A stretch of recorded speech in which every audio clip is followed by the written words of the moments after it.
Hello everyone. Am I audible and visible to all of you? Please confirm in the chat box.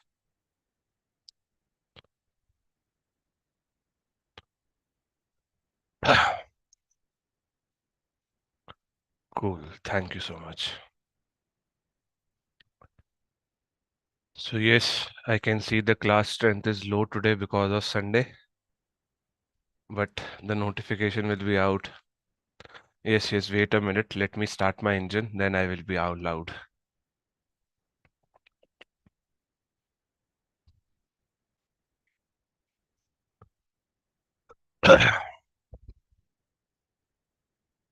Hmm. Is my voice properly clear now? Confirm in the chat box. Am I loud enough? Chaliye, let's start now with our class number 3 of management related to communication. So we are doing what? Today we are starting with live class number 3 related to communication. And yes, a good morning to my YouTube students also. And for all the YouTube students, this is the last free class which you are getting on YouTube. From tomorrow onwards, the classes will only happen for paid students. And if you want to enroll in our crash course, you can do so. Okay. So let's move forward now with live class number 3, topic communication. Okay, in my yesterday class, we have completed the motivation part in the best manner as possible. So today, before we move ahead, first I need to see that how many of you have your clear why. Definitely, once you move ahead in RBI, things will become tough. But please remember that why you started your journey, because this particular why will motivate you. This particular why will keep you on the track. You should answer yourself that why you started this journey and what is the overall agenda of your journey. Moreover, how many of you have completed it?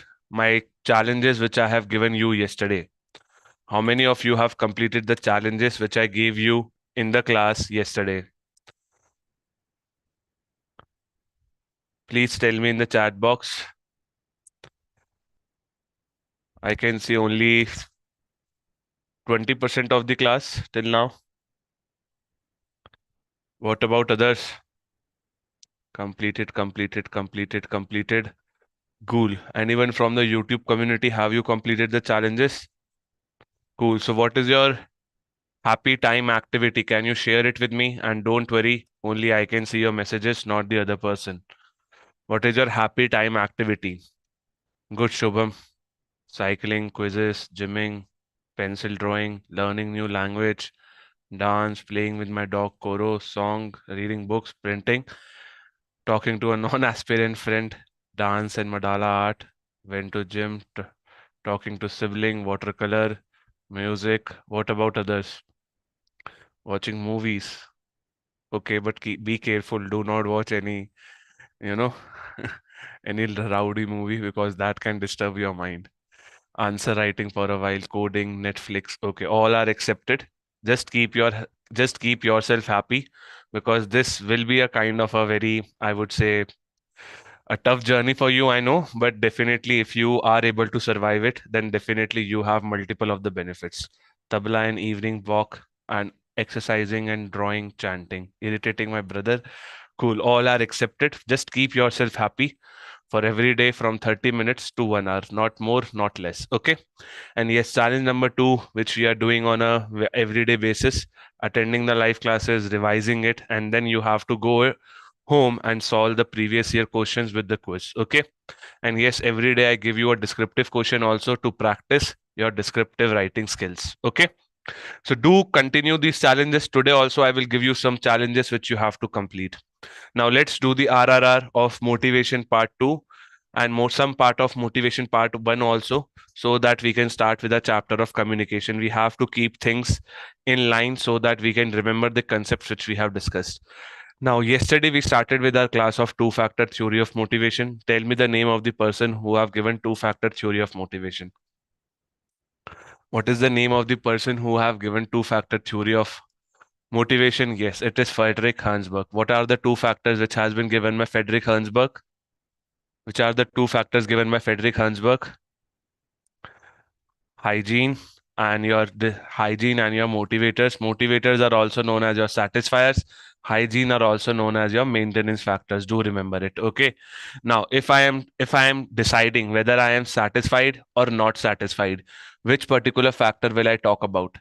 I am I satisfied or no satisfaction? Then I will talk regarding satisfiers or your motivators. But if I'm talking regarding no dissatisfaction and dissatisfaction, then which particular factor I will talk about? Then I will talk about hygiene. Okay. Tell me whether this statement is true or false. Hygiene factors motivate an individual for a longer period of time. The answer will be no, because hygiene factors motivate an individual for a shorter period of time. Okay. Now tell me whether this statement is true or false. Motivators are motivating an individual from an extrinsic perspective. Motivators motivate an individual from an extrinsic perspective. The answer will be no, because they motivate intrinsically. Okay. So all these are different things which you should remember. Tell me that particular factor which is related to job conditions. Job conditions के साथ कौन सा factor होगा?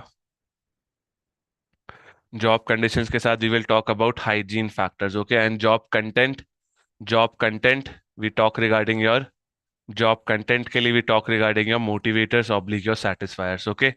So do remember this theory, two-factor theory, which was given by, I would say, Frederick Herzberg. Motivators and hygiene. Motivators decide between satisfaction, no satisfaction.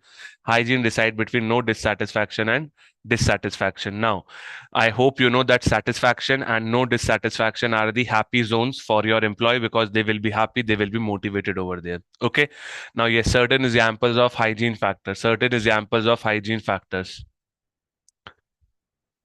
Certain examples of hygiene. Yes, salary. Move ahead from salary. Everybody is saying salary. Supervision, very good. Policies, yes. Job security, working conditions, interpersonal relationships.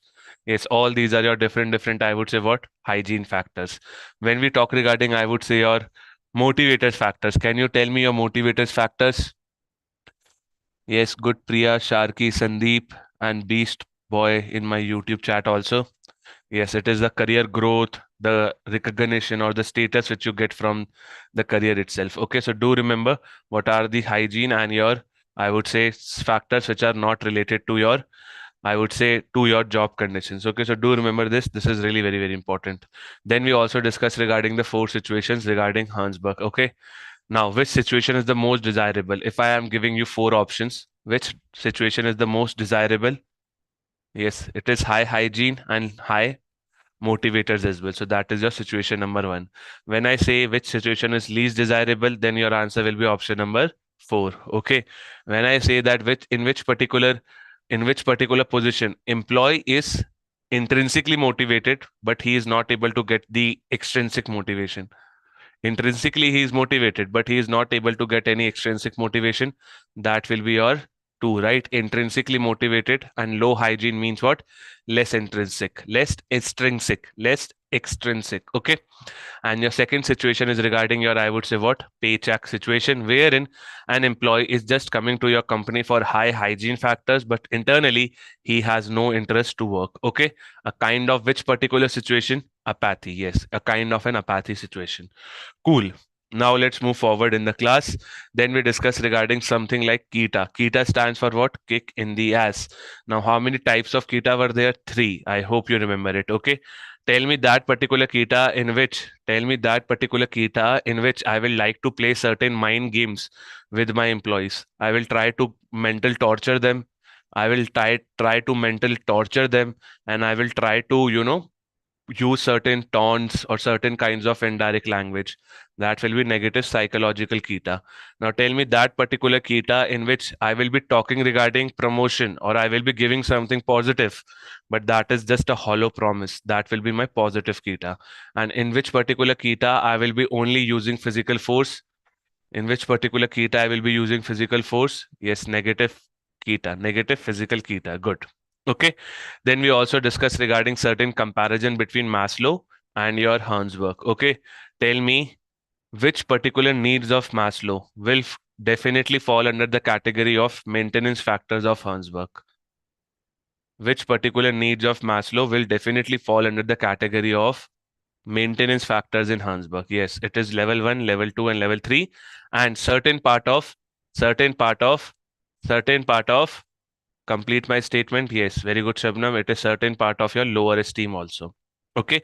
And definitely we have your higher esteem plus your self-actualization needs. These will be my, I would say what? These will be my kind of, I would say, motivators factors. Okay. Then we discuss regarding, I would say, very important theory, which is Douglas McGregor theory X and theory Y. Theory X people, they always thinks negative of their employee. Theory Y people always thinks a kind of a positive approach towards your employee. So if I am thinking that my employee is the illiterate employee, he cannot do anything, which kind of manager I am? Theory X. If I am thinking that my employee is a kind of a person who needs direct supervision, then again, answer will be theory X. Okay. If I think that my employees are capable enough, let them do their work, then it will be theory Y. Okay. If I think that my employee is kind of taking full responsibility of their work, then again theory Y. Which particular kind of manager mindset can be used for taking quick decisions?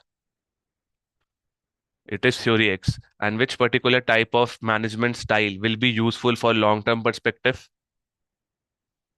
Theory Y. Good. And which particular style uses carrot and stick approach? Carrot and stick approach again goes in your theory X, in which carrot represents what? Carrot represents what?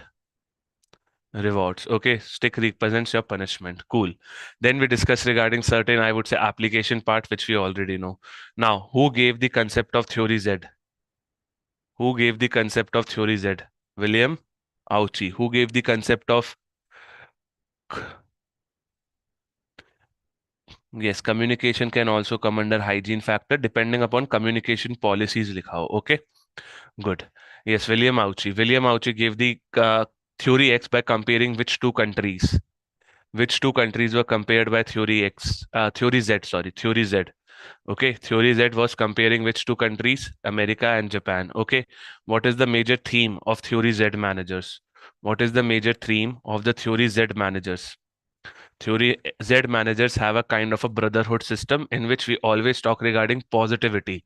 Like there should be positive attitude from the workers to the superiors, and superiors should also have a positive attitude towards their workers. Simple, right? You should have loyalty, you should have trust, and you should also have a kind of a ringy system. Now, what is ringy system? Yes, a strong bond between company and employers. That is also good. Paternalistic style, very good. Titik, what is your name? Diksha, if I'm taking your name correct. Okay. Yes. What is ringy system? Ringy system refers to what? Down up decision making, or you can call it up bottom up decision making, in which you want to take all of your, I would say, all of your employees forward. You do not just want to make decisions by yourself, rather you are trying to make a decision by all of other people. Okay. Now let's try to revise certain important principles of, I would say, theory Z. Can you? Yes, equality is one which is given. Trust is given on the screen. Collective responsibility, very good. What about others? Yes, quality circle ABC, Shubham, very good. What about others? Think. Collaboration, very good. Participation, no unions, very good, Chetan. Down up decision making, that we have discussed. Same uniform nahi, it should be equality. Okay, equality में same structure वो आ जाएगा. Yes, integrative structure, very good. Integrative structure. Yes, group responsibility, again we have discussed. So all these are a basic, I would say, what basic, I would say, your principles regarding theory Z. Human resource development, again very good. So these are your basic approach which you need to remember regarding theory Z. Then we discussed regarding the last theory of motivation, which was your instinctive theory of motivation. Okay, instinctive theory. Instinctive theory of motivation is based on dash. It is based on dash. Yes, it is based on your survival or the biological needs. Okay. Now, there was one concept which was given by homeostasis, or I should say, there is one concept which is known as homeostasis. Homeostasis was given by Clark Hull. Clark Hull is the right name. And what is the name of the theory which was given by Clark Hull? What is the name? Yes, DRT, which is your drive reduction theory. Okay. So do remember, instinctive is different. Drive reduction theory is different. Cool. But homeostasis concept will remain common to both these theories, whether it is instinctive or DRP. Cool. Then we discuss regarding, I would say, comparison. So this comparison we have already done. Now, my $1 billion question to you is, as per Maslow, what are my lower order needs? Fatafat. As per Maslow, what are my lower order needs? Just write level 1, 2, and 3. Lower order needs. Yes, first three I will take. Very good. One, two, three. Simple, right? As per LDFR, what are my lower order needs? As per LDFR, what are my lower order needs? Yes, ER, what is your existenceness and relatedness? As per David McClelland, what are my lower order needs? As per David McClelland, what is my lower order needs? Affiliation, very good. Affiliation, only affiliation you should write, only affiliation, okay? And as per Herzberg, what is my lower order need? What is my lower order need as per Herzberg? Yes, it is your maintenance factors, oblique your hygiene factors, okay? Now, all these four, all these four different categories which we have discussed, will definitely fall under the category of lower order needs. Lower order needs motivate an employee intrinsically, true or false? The answer will be false. Okay, the answer will be false because they motivate an employee extrinsically. As a manager, my responsibility will be first to complete lower order needs or higher order needs. Yes, lower order needs. Okay, and do remember, my friend, whatever is left will come under higher order. So I'm not asking you what is higher order because we already know that what is lower. So whatever is left, it will be higher. Now, these are the names which we have discussed in the chapter of motivation till now. Abraham Maslow, Clayton Aldifer, Frederick Herzberg, David McClelland, Douglas MacGregor, William Auchi, Clark Hull, and then we comes to your Great Hofstede. Yes, Great Hofstede is a criticizer of Maslow. Homeostasis, as I told you, it is a state at which your all biological needs are met. Okay. Homeostasis is that particular concept which is common to your instinctive theory and to your drive reduction theory also. So these are the names. Do remember them. These all are important. Okay. And do not make a halwa of them. Timeline, you do not have to remember timeline. Even I don't know when these theories were released. Okay. Then we move to the process-based theories. So first process-based theory which we discussed was our Victor Vroom expectancy theory. First of all, how many elements are there? Fatafat. How many elements are there under Victor Vroom? 3. First element is your expectancy. Expectancy relates what? Expectancy draws a relationship between what? It draws the relationship between efforts to performance. Performance to outcome will be given by performance to outcome will be given by performance to outcome will be given by instrumentality, and the last is your valency. How many values of valency are possible? How many values of valency are possible? 3. +1, 0, and -1. +1 is that particular thing in which I will like to avoid the outcome. True or false? The answer will be false. Okay. Valency has to be -1, then only I will be trying to avoid my outcome. Then you have your, I would say, what? Welcoming outcome in your positive +1, and 0 means that you are still confused, you are not able to decide. Okay. So do remember all the 3 elements which are now coming on your screen as well. Valency value we have discussed. Then we discuss certain factors. If self-efficacy is high, will it lead to lower expectancy or higher expectancy? It will be my higher expectancy. If goal difficulty is too much, will it lead to higher expectancy or lower expectancy? Again, lower. If my perceived control is higher, then it will lead to higher expectancy or lower expectancy. Yes, higher. So higher the self-efficacy, higher will be your expectancy. Higher the goal difficulty, lower will be your expectancy. Higher the perceived control, higher will be your expectancy. Then we came to instrumentality. If there is a greater amount of trust between managers and your, I would say, between your managers and your employees, then will it lead to higher instrumentality or lower instrumentality? Again, higher. If companies' policies are favorable, they suits you, then again your instrumentality will be higher or lower. Definitely it will be higher. Okay. Then we discussed regarding disadvantages of Victor Vroom theory. Definitely over here, your motivational force can become 0, because if the valency value becomes 0, then your motivational force. What is the formula of motivational force as per Victor Vroom? What is the formula of motivational force as per Victor Vroom? Yes, E into I into V. Okay. Then we comes to manager perception, and then we come to subjectivity as well. Subjectivity as in, some people will say expectancy is high, some will say it is low. Manager perception as in, because instrumentality is largely dependent upon manager, which makes process of motivation kind of, I would say, dubious to have. Then we discussed regarding the Adam equity theory also, in which we try to compare what? In which we try to compare our inputs to the outputs. The time which I am giving to the company will be categorized as what? The time which I am giving to the company will be categorized as what? It will be categorized as input. Okay. The time or the salary which I am receiving from the company is my is my output. The skills which I am giving to the company is my input. The sacrifices which I am making for the company is again input. The knowledge which I am giving to the company is again my input. So all these are inputs. Okay. But the status, the recognition which all the company is giving to me will be called as what? Output. Now, under Adam equity theory, there are two basic pillars. What are these two basic pillars? Adam equity theory के दो basic pillars. Equity norm and social norm, or you can say social comparison. Okay. So under Adam equity theory, we compare your input and output, and we try to have equity norms and your social comparison. Now, what is the situation of equity? What is the situation of equity? What is the situation of equity? Equity is equals to I is equals to O. Very good, very good, very good. What are the situations of inequity? Either it can be your inputs are more than outputs or your inputs are less than outputs. Okay. So there can be two situations, either guilt or either you are in frustration. You will be in the guilt in which particular situation? You will be in guilt under which particular situation? When your outputs are more than your inputs. And you will go under the situation of frustration.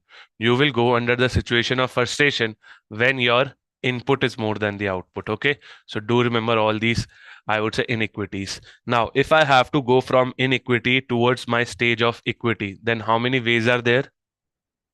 6 ways. Okay, cool.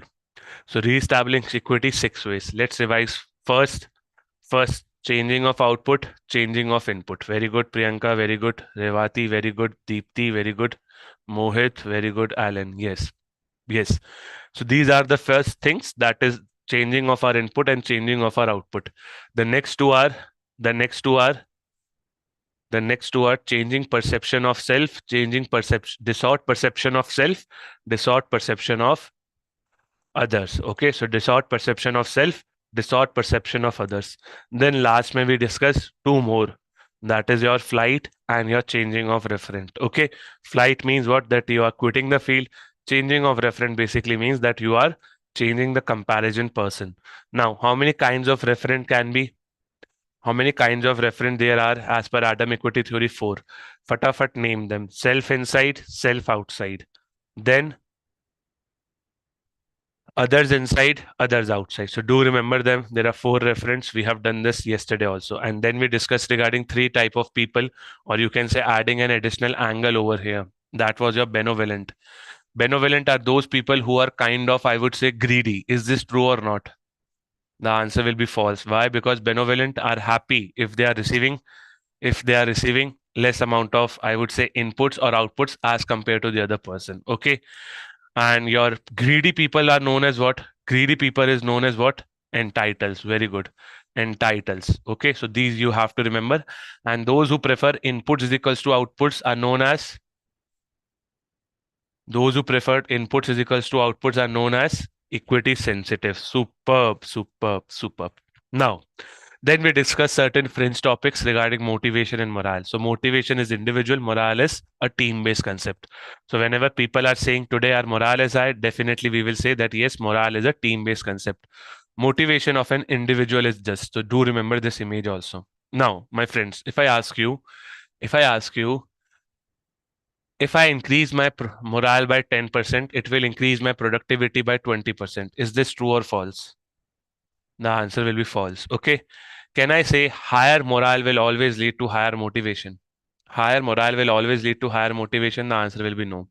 But can I say the vice versa? Like higher motivation will always lead to higher morale? The answer will be yes. Okay. Can I say higher motivated employees will increase the productivity of the company? Higher motivated employees will increase the productivity. The answer will be yes. Okay. The answer will be yes. Do remember it. Then what is the primary concern? What is the primary concern for the manager in the organization? What is the primary concern for a manager in the organization? Definitely it is the motivation, because once you achieve your motivation, definitely your employees will be happy. Now, we also discussed the relationship between morale and your productivity. Can I say higher morale, higher productivity is a possible case? Is a possible case? Definitely I can say it. Lower morale, lower productivity, is this also a possible case? Yes. High morale, low productivity, this is also a possible case. Low morale, high productivity, or vice versa. That is also possible. So in productivity and morale, we cannot say that something is happening for 100%, but definitely we can have multiple of the cases. Now tell me that particular case in which my team morale will be low, but their productivity will be high. What is this particular case signifying you? Yes, over here we are using theory X, or we are using very strict leadership style or management style. But now tell me that particular stage in which my morale will be high, but the productivity will be low. That is my need of appreciation or your lower level management. Yes, that also I will buy. Now, I hope you all enjoyed it. RRR is good, right? This completes our RRR session of today. Okay, with RRR, we are able to revise entire chapter with almost like 50 to 60 questions. Okay, so if possible, do share your feedback of RRR on hello@edutap.co.in so that we can implement it on the entire organization scale. Now we are starting with our, I would say, what communication. So chapter is very basic. There is no need to worry. Okay, the chapter is basic. The toughest chapter is leadership. Okay, that to leadership part 2 and ethics. The rest all the chapters in management are doable. Okay. So now we have an idea that where we are moving. So we have completed motivation part 1. We have completed motivation part 2 as well. Okay, so this part we have discussed. Avinash, I will explain about justice in my ethics class. Okay, we will discuss regarding justice in my ethics class. This is not the right time to discuss justice, because in justice we have to discuss regarding different ethical components. Okay, so you can leave that particular part. I know it's there in your summary sheet also, but it doesn't make any sense to read it right now. Now, yes, where was I? Yes. So if you see the flow, we have completed motivation part 1. Now we are also done with part 2. So your chapter number 1 and chapter number 2 is definitely completed. Okay. Next theory we will discuss under journal management.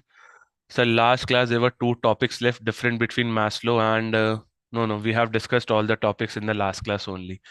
So if you see, my friends, today we are starting with a brand new chapter, which is communication. Now in communication, this is your, I would say, screenshot, which I have taken from the syllabus itself. So these are the headings which we will cover. And definitely the chapter is easy, but it is quite bulky. Okay, multiple small concepts will come in. So this is my friend Alex, which I definitely use from now onwards in my classes, so that you can be having that particular positive, vibe by seeing to him. So let's move forward. These are the headings which we have to discuss in the chapter of communication. Okay. Yes. Okay. So this we have to understand that we will be discussing all the different topics one by one. First, we will discuss the basics. As always, we start from the basic definition and then we take our chapter forward. So till today, till I would say by the end of today, we will be able to cover 90% of the topics of communication. One topic, which is your barrier of communication, this I will cover in my next class with leadership. Okay, so today we will cover 90% of the chapter, 90% of the topics of communication. Okay, now first I'm starting with the definition of communication. Now, as we have the definition of motivation, which is your process of maintaining, initiating, and guiding goal-oriented behavior, right? In the same manner, we now have to discuss the definition of your, I would say, communication. A communication is a process. Again, process means what? That over here you will have series of steps. Over here you will have series of steps. It's not a one-shot activity. Okay. So communication is a process of sharing and conveying information, thoughts, feelings between individuals or groups using various mediums to ensure mutual understanding. Now, currently what we are doing? Currently we are communicating only. I am doing blah, blah, blah, and you are listening to blah, blah, blah. So this is what? This is communication only. I am sharing information. I am sharing my thoughts. I am sharing certain feelings of mine between you and between the entire class also. So this means what? That we are doing communication. So communication is all about sharing of information. Information can also be replaced by the word data. Data can also be replaced by the word raw data. All things means the same right now. Okay, I know there is a difference between data and information, but you can replace it over here. Communication is the process of sharing information, thoughts, and feeling. Thoughts basically means that what is going in your mind. Okay, you can tell to your boss that what is going in your mind. You want an extra salary hike. You need an extra allocation of department. So whatever is going in your mind, you can definitely communicate it. Moreover, you can also communicate your feelings. For example, I'm not feeling happy today. Today I'm feeling lazy, or I'm feeling very good today. I'm feeling very healthy today. So all these are your feelings feelings, which you can again communicate to your, I would say, to your friend on an individual basis, or you can communicate it with a group of people. Okay, using various mediums. Now, these are multiple mediums. Mediums basically means that how you pass your message. For example, I might pass my message with a phone call to you. I might pass a message with like a kind of a written language with you. I can pass a message with certain kind of body language with you. Okay, so all these are different mediums via which communication can happen. For example, currently I'm using oral communication. I'm using words, but the moment I write something on the screen, this will become written communication. Okay, so in your management, communication plays a very important role, because with the help of communication only people will talk to each other. And once they are talking to each other, they will do what? They will not do any kind of drama. They will do what? Sharing of information, thoughts and feelings. Okay. So this particular word, conveying information, thoughts and feeling, is the most important, I would say, the basis of the definition. But when it comes to the essence as in the soul of communication, essence as in the soul of communication, which is again an important component, that will be your mutual understanding. Mutual understanding basically means that both the parties, now see, in communication there are two parties. First is the sender and the second one is your receiver. Okay, sender is that particular person who sends the message. Receiver is that particular person who receives the message. Currently I am the sender, you are all the receivers, right? But the moment I keep myself mute and you all speak, then definitely I will be listening to you. So you will become sender and I will become receiver. Now, these are the two parties. Now, the essence of communication is about mutual understanding. These two parties, sender and receiver, they both should come on a common platform. It should not be like that sender is saying ABC, okay, and receiver is understanding it like as like XYZ. This is not a mutual understanding. Mutual understanding means that whatever sender wants to convey, it has been understood in the same manner by the receiver. Simple.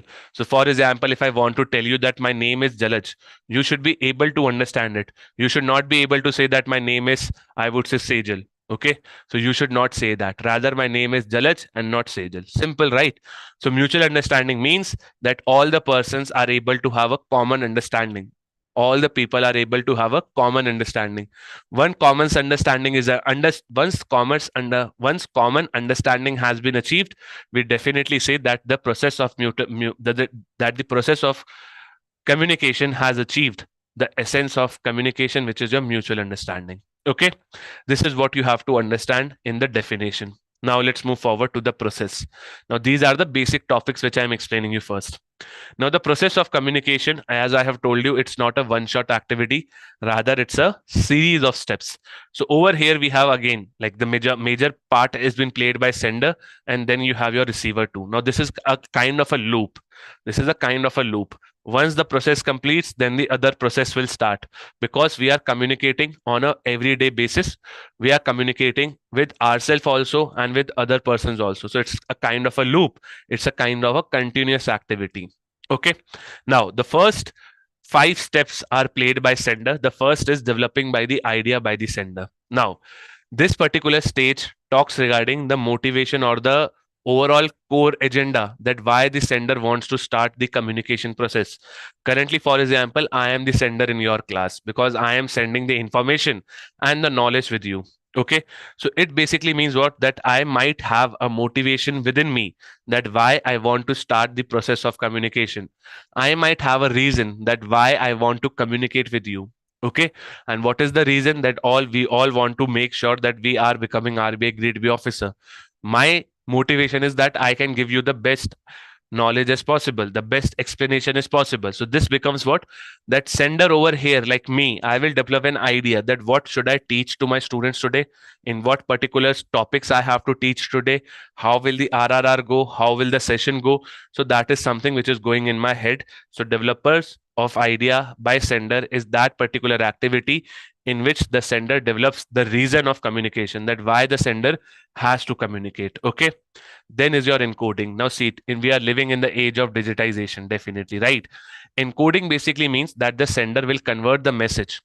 The sender will convert the message into some spatial form. For example, if I'm writing my name, Jalaj, encoding means that I will be doing a kind of an encryption.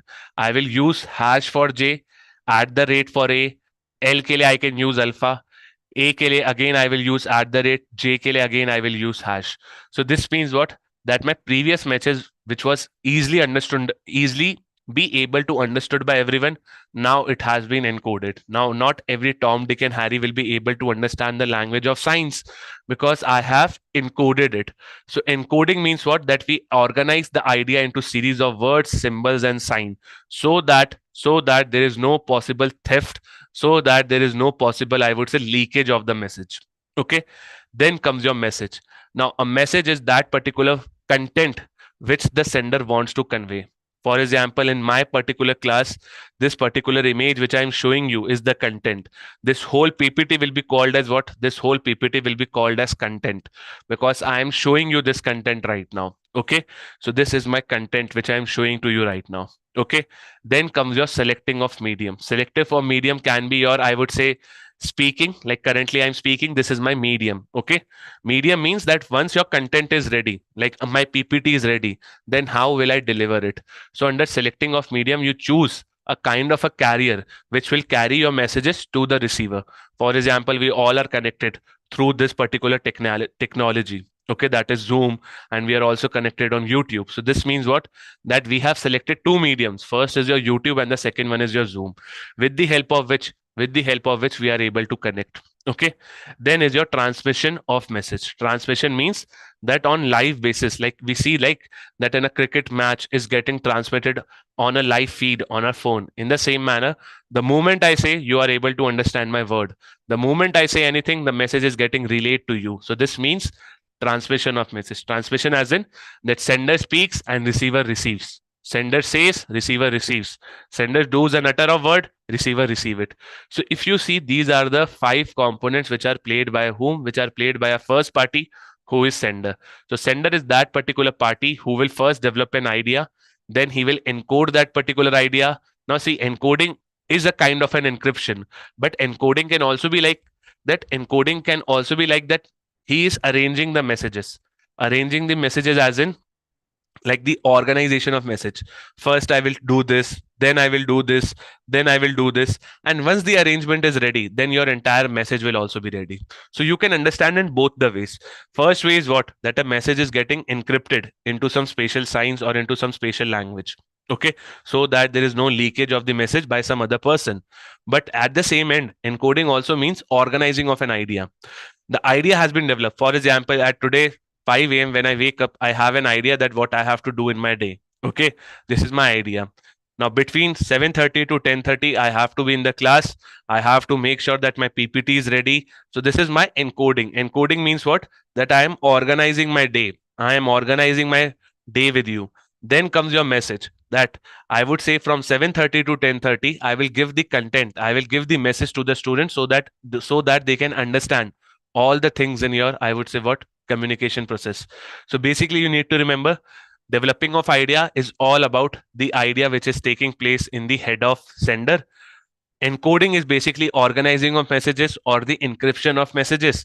Messages is basically your real content which you are delivering, and then comes your selecting of medium, that how you want to deliver the content to the other person. And transmission of message is like live. It is based on one-to-one, that yes, I am speaking and you are listening at this particular message. This is my transmission of message. Now at transmission of message, the flow of sender stops. Okay, and then the part of receiver starts. Now receiver starts with receiving the messages. Definitely as a receiver, first you will receive the message, right? You will receive the message that what sender wants to say. Then you will decode it. For example, I have told you, right? Hash @ alpha @ This means what? This is nothing. This is just my name. So decoding means the opposite of encoding. So whatever encoding has been done by sender, it will be decoded. It will be resolved by a receiver. So receiver will do the job of decoding. Decoding means what? Converting the sign language into the easily understandable language. So this is your decoding. Now comes the last step, which is very, very important, which is feedback. Feedback is the last step, which is again played by receiver.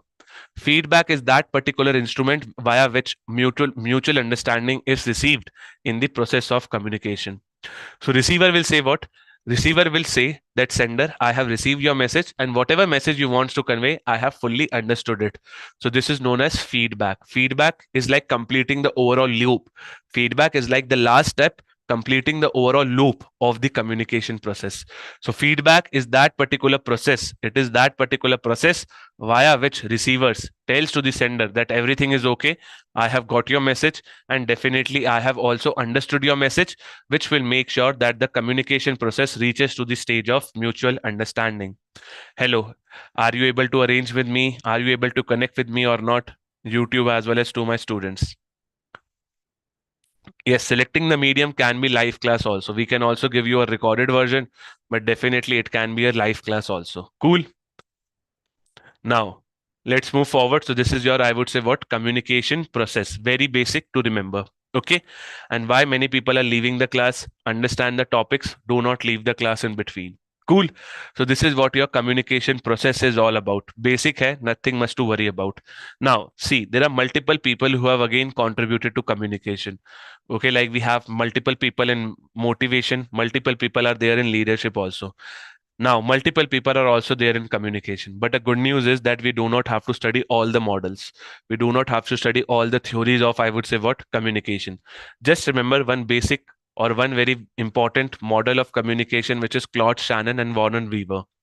Claude Shannon and Warren Weaver model is also known as mother of all the models of communication. Why? Because this is the most acceptable. This is the most acceptable communication model in the entire world. Okay, so if you see, entire steps remains the same. So whatever we have discussed over here in this particular communication process, this is your journal process. Journal as in, again, followed by multiple books. But when it comes to Claude Shannon and Warren Weaver, they have introduced again a separate, I would say, component which was not present in the journal model. This particular component is known as noise. This particular component is known as what? Noise. Noise is basically the disruption. Noise is basically the disruption which will hamper your communication process. For example, currently we all are connected with the help of internet. Suppose if internet goes mum, suppose if internet goes, I would say, blank for next 2 seconds, definitely our meeting will not be able to be, we will not be able to take our meeting ahead. Okay, we will not be able to talk as much as freely we were before. So noise basically means the disruptions, any disruption, like it happens, right? Like I am talking to my friend and there was a hurricane in between, and because of that, all the electric poles have been disrupted, and now I'm not able to talk to my friend. So any disruption, be it any physical, be it any natural calamitic, be it any other disruption which is hampering your process of communication, will be called as noise. It will be called as what? Noise. Now, please remember that noise can take place. Noise can take place at any level or at any step of communication. It is not like that noise will only hamper the sender side. Noise can also hamper the receiver side. Okay. It is possible that during the encoding process, the sender has done something major blunder. So that will also be called as a noise. Noise is something which will disrupt the communication efficiency.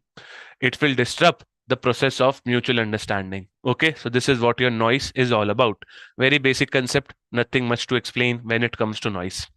Now we are discussing regarding one-way communication and two-way communication. One-way communication is very easy. Like I am giving you the commands. So under one-way communication, you have your boss. You have your boss. You have your boss, and the boss gives the command to your junior.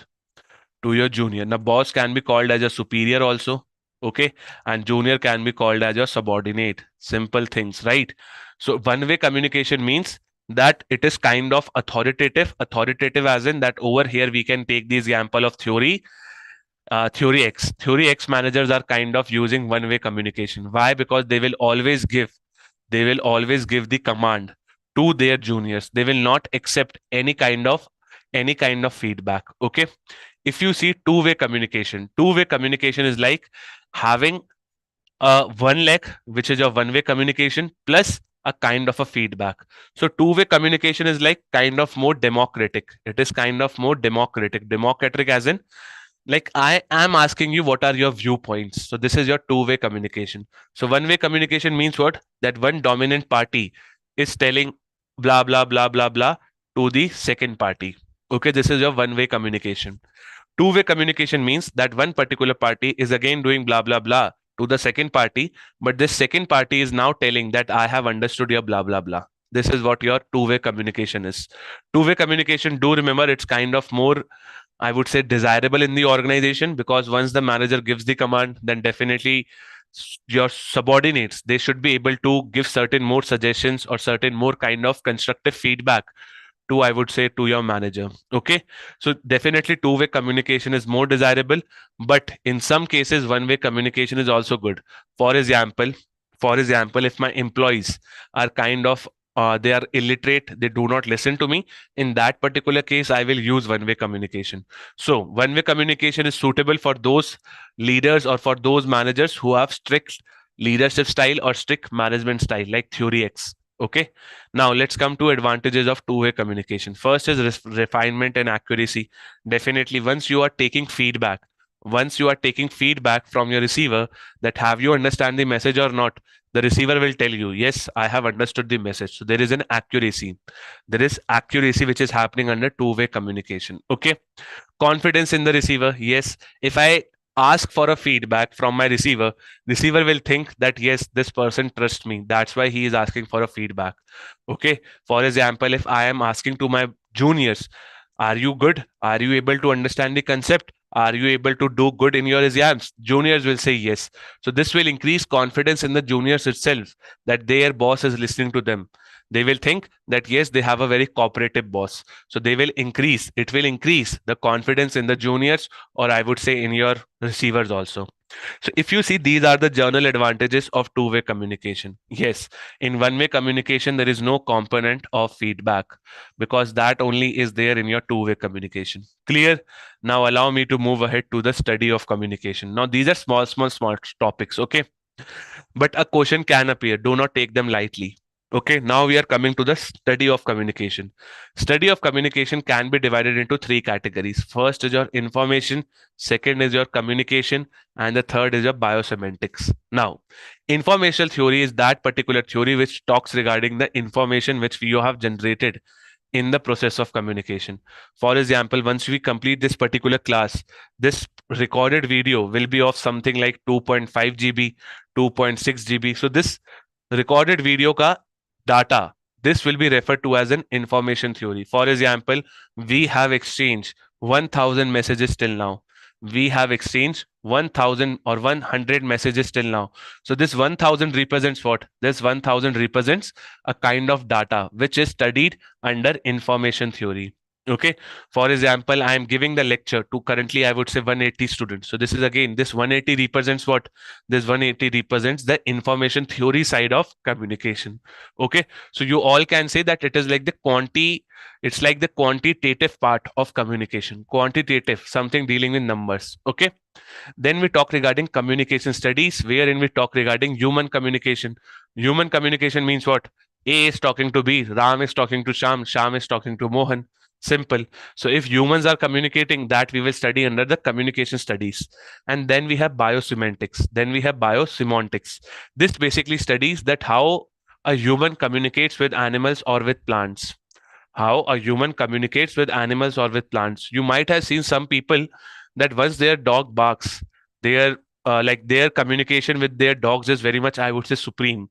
Once the dog is barking, they will come to know that yes, dog is sensing certain danger, or whether the dog is asking for some more food. Okay, you might have seen some people also talk to the trees. They hug trees and they care for the trees. So this is what biosemantics is all about, which examines the communication in and between your living organisms in general, including plants and animals too. Okay, so these are your study of communication. Information talks regarding the data side, the quantitative side. Communication studies is like human communicating, and biosemantics is how a human will communicate with the other living organisms. Very easy. What you want me to repeat, Anubhav, please tell me. Information theory talks regarding the data side, like how will you store the data of communication, how many messages are transmitted, that side. Communication studies is like human communicating to each other. Biosemantics is like how human communicates with plants and the animals. Simple. Now we are coming to the functions of communication. Functions of communication as in the role of communication. Okay. Functions of communication, as in the role of communication. Now, there are three roles: management, feedback, and emotional steering. Emotional steering means that today I'm feeling sad. So I just want to communicate my sad feelings with you. Today I'm feeling very confident. So I just wanted to be connected with you. Today I'm feeling very lazy. So I just wanted to spend some time with you so that we can watch certain movies. So all this is your emotional steering. Whatever your emotions are coming, you are conveying the same to the other person. Simple, right? Today I'm feeling like very depressed. So I will just talk to you and I will put out my feelings in words to you. So that is your emotional steering. Feedback, this we have discussed. Feedback is again a role of communication or a function of communication, which is a component of your two-way communication. Then you have your management. By management over here, we mean that how communication will help the managers in the organization. Okay. Now see, managers will need communication because of multiple things. For example, decision making. Okay, for example, problem solving, for example, motivating an individual. Okay, then you have your, I would say, better planning. If I'm planning, then definitely I need the viewpoints of many people and they will contribute it with the help of communication. Command or instructive function. Command or instructive function means what? That as a manager, I am giving a command to the lower level employees. I will also use communication in decision making and workers participation. So if you see my friends, we can use communication in multiple ways in the organization. We can use it for communicating messages, we can use it for communication goals, we can use it for communication of objectives, we can use it for communication of targets also. Multiple uses are there in the communication for management. Okay, so these are your three basic functions of communication. I hope these are also very much clear to you. On that note, we have completed our very first heading, which is basics of communication. Everybody connected with me on YouTube as well as on the Zoom? If yes, please give me a thumbs up in the chat box. And why students are reducing day by day? Am I teaching bad or is it students' problem?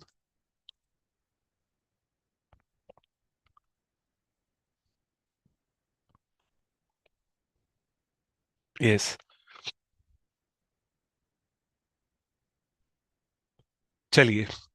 Sir, is the EduTap course sufficient for RBI Grade B? Yes, then we say that it is good. Okay.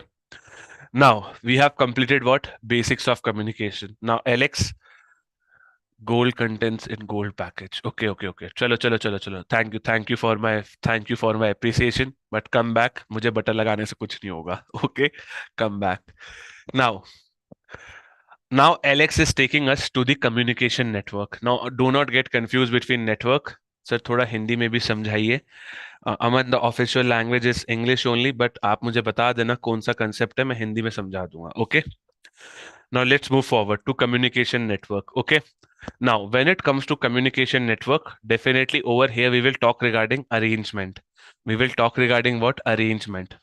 Okay. Or basically, you can just read the definition with me. Definition says that when two people are getting involved in communication, we call it as circuit communication. Circuit communication basically tells you that how two people are communicating and what is the arrangement between them. Are they connected laterally? Are they connected circularly? Are they connected in a different other manner? So when two people are getting, I would say, connected, how they are connected, that we will understand in the communication network. This is just your patterns. This is just your patterns, or you can call them as networks also. Okay, so do remember, do not get confused between pattern, channels, and mediums, because currently I'm starting with patterns, which is also known as network. Okay, now there are 5 patterns which we have to discuss. First is chain, circle, all channel, wheel, Y pattern, and inverted V. So let's move forward to understand all of them one by one. Or let me give you a basic introduction, right? Chalo, I will move ahead and I will explain you one by one with the help of, I would say, what theory only. First is chain. Chain mein what happens is one person will communicate the message to the other person will communicate it to the third person will communicate to the, I would say, fourth person. Now do remember, under chain, we follow chain of command. Like if A is the most superior one, or sorry, A is the most junior one, then he will communicate the message to his immediate superior or to his immediate boss, that is B. B will communicate it to the C. C will communicate it to D. So over here, you follow your chain of command or your chain of authority, whatever you want to call it as. Okay. So under chain network, the information and the messages flows only up or down the hierarchy chain of communication. Communication system becomes time consuming. Why? Because you cannot take any shortcut. You cannot say that A will directly go towards D. No, A has to pass the message to B. B will pass it to C. C will pass it to D. Now, this is a kind of an upward communication. This is a kind of an upward. But definitely, downward communication can also happen. Downward communication means what? That messages are flowing downward. So in your chain, either you will flow upward or downward. Okay, messages flows only up or down. You do not have any third angle over here. Okay, so do remember over here only vertical. Vertical means what? The straight line. Now, the straight line can be upward or it can be downward as well. Now, this particular straight line which I have drawn is kind of vertical. सीधा होता है एकदम. यहाँ पे यूं याद रख सकते हो आप, ठीक है? So it is as good as your spine. It is as good as your spine, which is as good as your erect spine. ठीक है? This is what your chain network is all about. Definitely it is time consuming, but over here accuracy will be maintained. Over here accuracy of the message is quite high. Why, my friends? Because over here you are following chain of authority, and when you are passing your message to the authority, you will not use any informal, or you will not use any kind of jokes. You will not do any kind of kind of time pass. You will pass the message in the very, I would say, organized manner. Okay, so this message which is getting passed in chain, it is accurate, but definitely it is slow, time consuming process. Then comes your circle. Under circle, do remember the word lateral. Do remember the word lateral, or you can just remember the word adjoining. What happens in circle is I am connected to the person who is sitting on my left, and I am also connected to the person who is sitting on my right. Basically over here circle mein what happens is that the messages flows circularly. The messages flows circular in direction, not in, I would say, in vertical direction. So vertical means what? Something like this. Okay, vertical means what? Something like this. Circular means what? Something like this. Okay, so if you see A wants to communicate with B, he can do so. A wants to also communicate with E, he can also do so. Okay, so if you see, communication is happening in a form of circle, in a form of kind of circular method. Okay, so in your communication, do remember you are connected to the person who is sitting on your left, and you are also connected to the person who is sitting on your right. As simple as that. The group members interacts with the adjoining. Adjoining yani the persons who are sitting on your left and right. The network is similar to chain. The network is similar to chain, except that information flows in circular direction rather than on vertical direction. Simple, because in chain either you have vertical. Now in vertical either it can be downward or upward. Okay, but in chain, but in your circle we have a kind of a circular movement. As simple as that. Then comes your wheel network. Under wheel, what happens is that we have this central most authority. And now this central authority will pass the messages between all the different people.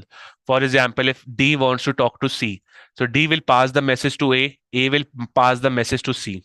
Okay, if D wants to talk to B, then again D will pass the message to A will pass the message to B. If D wants to talk to E, again message will be given to A will be giving it to E.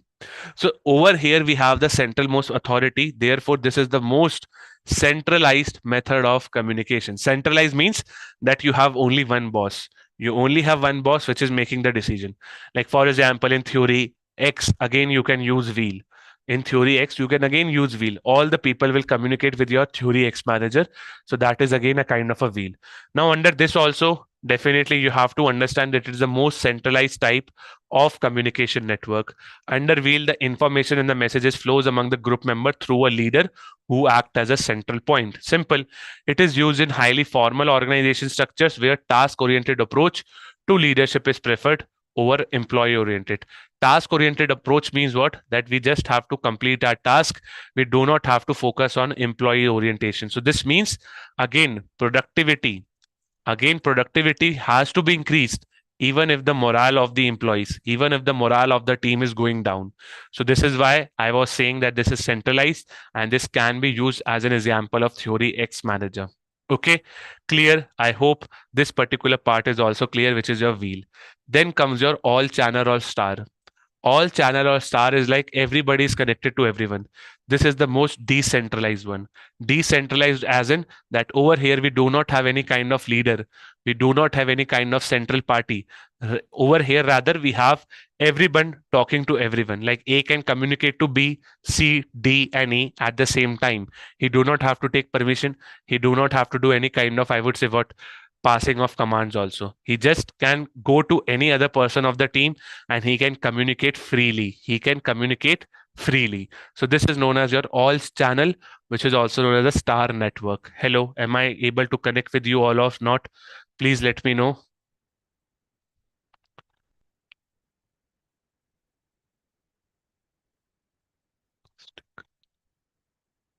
समझ आ रहा है, right?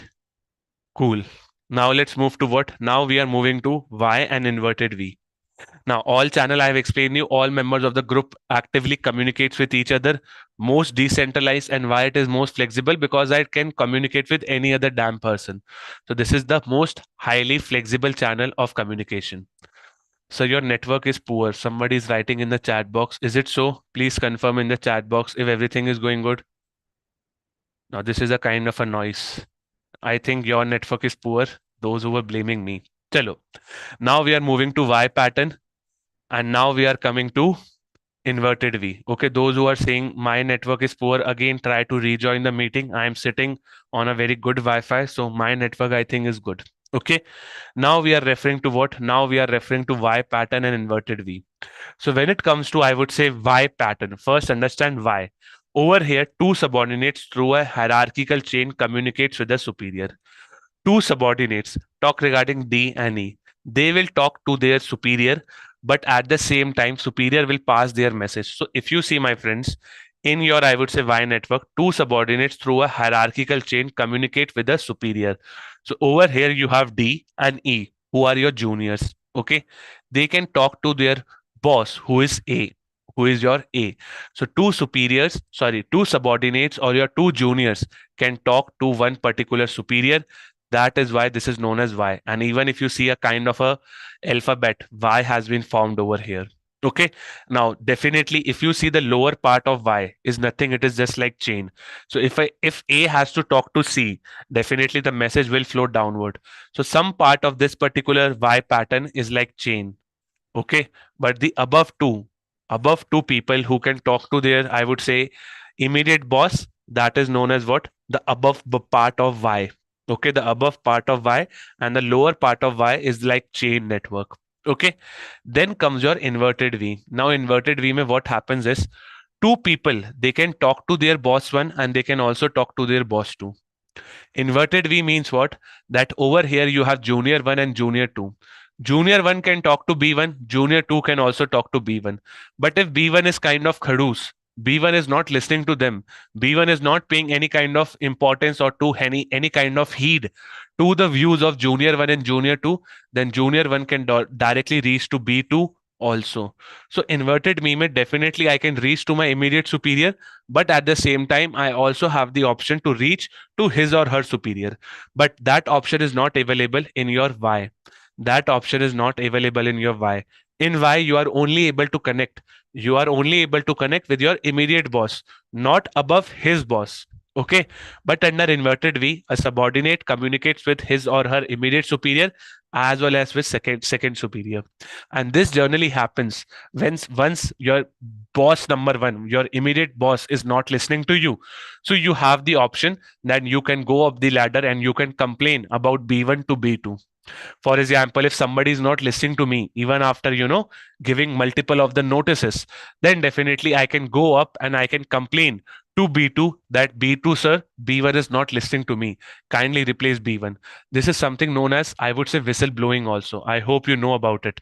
Whistleblowing is that particular act wherein you try to reveal the certain secrets of the company directly to the top management. Whistleblowing may, like, if I know certain wrongdoings are happening at the lowest level, kuch galat ho raha hai company mein, I have complained it to the manager is not listening to me. So what I will do, I will take the back door and I will directly reach to the top management. I will directly go to the CEO of the company and I will explain him that something is not happening in the right domain. please correct it. So this is again a kind of a whistleblowing. Okay, difference between Y and inverted V. Why I have told you multiple times that over here superior your juniors are connected to only boss 1. Okay, and then boss 1 will share the message to boss 2 and boss 3. But under your inverted V, two people are connected to your boss 1 at the same time. They are also connected to boss number 2 as well. Okay, Y can be inverted, Y can be upward and inverted. Y can be kind of, yes, it's a kind of upward also, but it can also be downward, provided that you can make a kind of a Y network with your own imagination. But generally, it is kind that D and E are sharing their messages to A, and then A will take it forward. Okay. And yes, everyone, please, if possible, switch off your cameras because multiple people are writing switch off the cameras. Now, this is the thing which you should sort it by yourself. Everybody, please switch off your cameras. Abhinav, Prakhar, if possible. Okay. Chaliye, thank you so much for the cooperation. Now I'm moving ahead. So this is what your Y pattern and your inverted V is all about. Cool. Now let's try to compare all the different, I would say, patterns which we have discussed so far. So first is the speed. Speed will be highest in which particular network? I hope you are able to tell me. Speed will be highest in your all channel. So if you see the fastest speed will be in all channel. It can be fast in Y also. It can be fast in wheel also. But it depends upon the type of leader. If a leader is theory X, then the speed will be low. But if a leader is kind of proactive, he is kind of theory Y, then the speed can be high. Okay. But if I tell you the most best case for speed, then it will be your, I would say what? Then it will be your all channel only. Okay. So for speed, the fastest is your all channel, which is also known as star network of communication. Okay. Now there is no need to remember the moderate point because this is a kind of a subjectivity point. Okay. Accuracy will be highest in wheel along with your chain also. Okay, because in chain and in your wheel we are having your chain of authority, and if authority is serious, if authority is following all the rules and regulation, then they will not manipulate your message. They will forward the same message which they have received. But if you have to choose between accuracy of wheel and high, they both will come at the first place only. Okay, so chain is the accuracy is high, and in wheel also your accuracy is high. Emergence of the leader, I will choose wheel, because in wheel I have my leader in the between. So if I have to train someone from the leadership perspective, I will tell him to follow the wheel method of communication, because definitely if he is the leader, all the messages will flow through him. Okay. Member satisfaction and flexibility, again you have to say your all channel will take the upper hand over here. Flexible bhi hota hai. And member satisfaction is in kind of I am able to share my emotions, my feelings, my thoughts with everybody else. Nobody is there to stop me. Okay. So I again repeat, when it comes to speed, which is the highest one, you can tell me, what is your speed? My highest will be what? Speed my highest will be, revise with me, speed my highest will be your all channel, which is also known as star. In accuracy, you will have two channels wherein you can have a kind of a common sharing. You have your chain as well as your, I would say what, your wheel. Okay, do remember it. Emergence of leader will happen highest in your wheel network, and your member satisfaction and flexibility will be highest in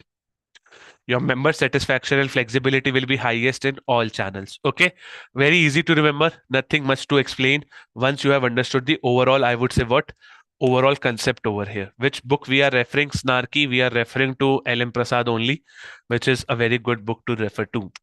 Now, on that note, we have completed basics also, we have completed networks also. Connected everyone? Please give me a thumbs up in the chat box. To YouTube students as well, are you able to understand it or not? To you Zoom students also.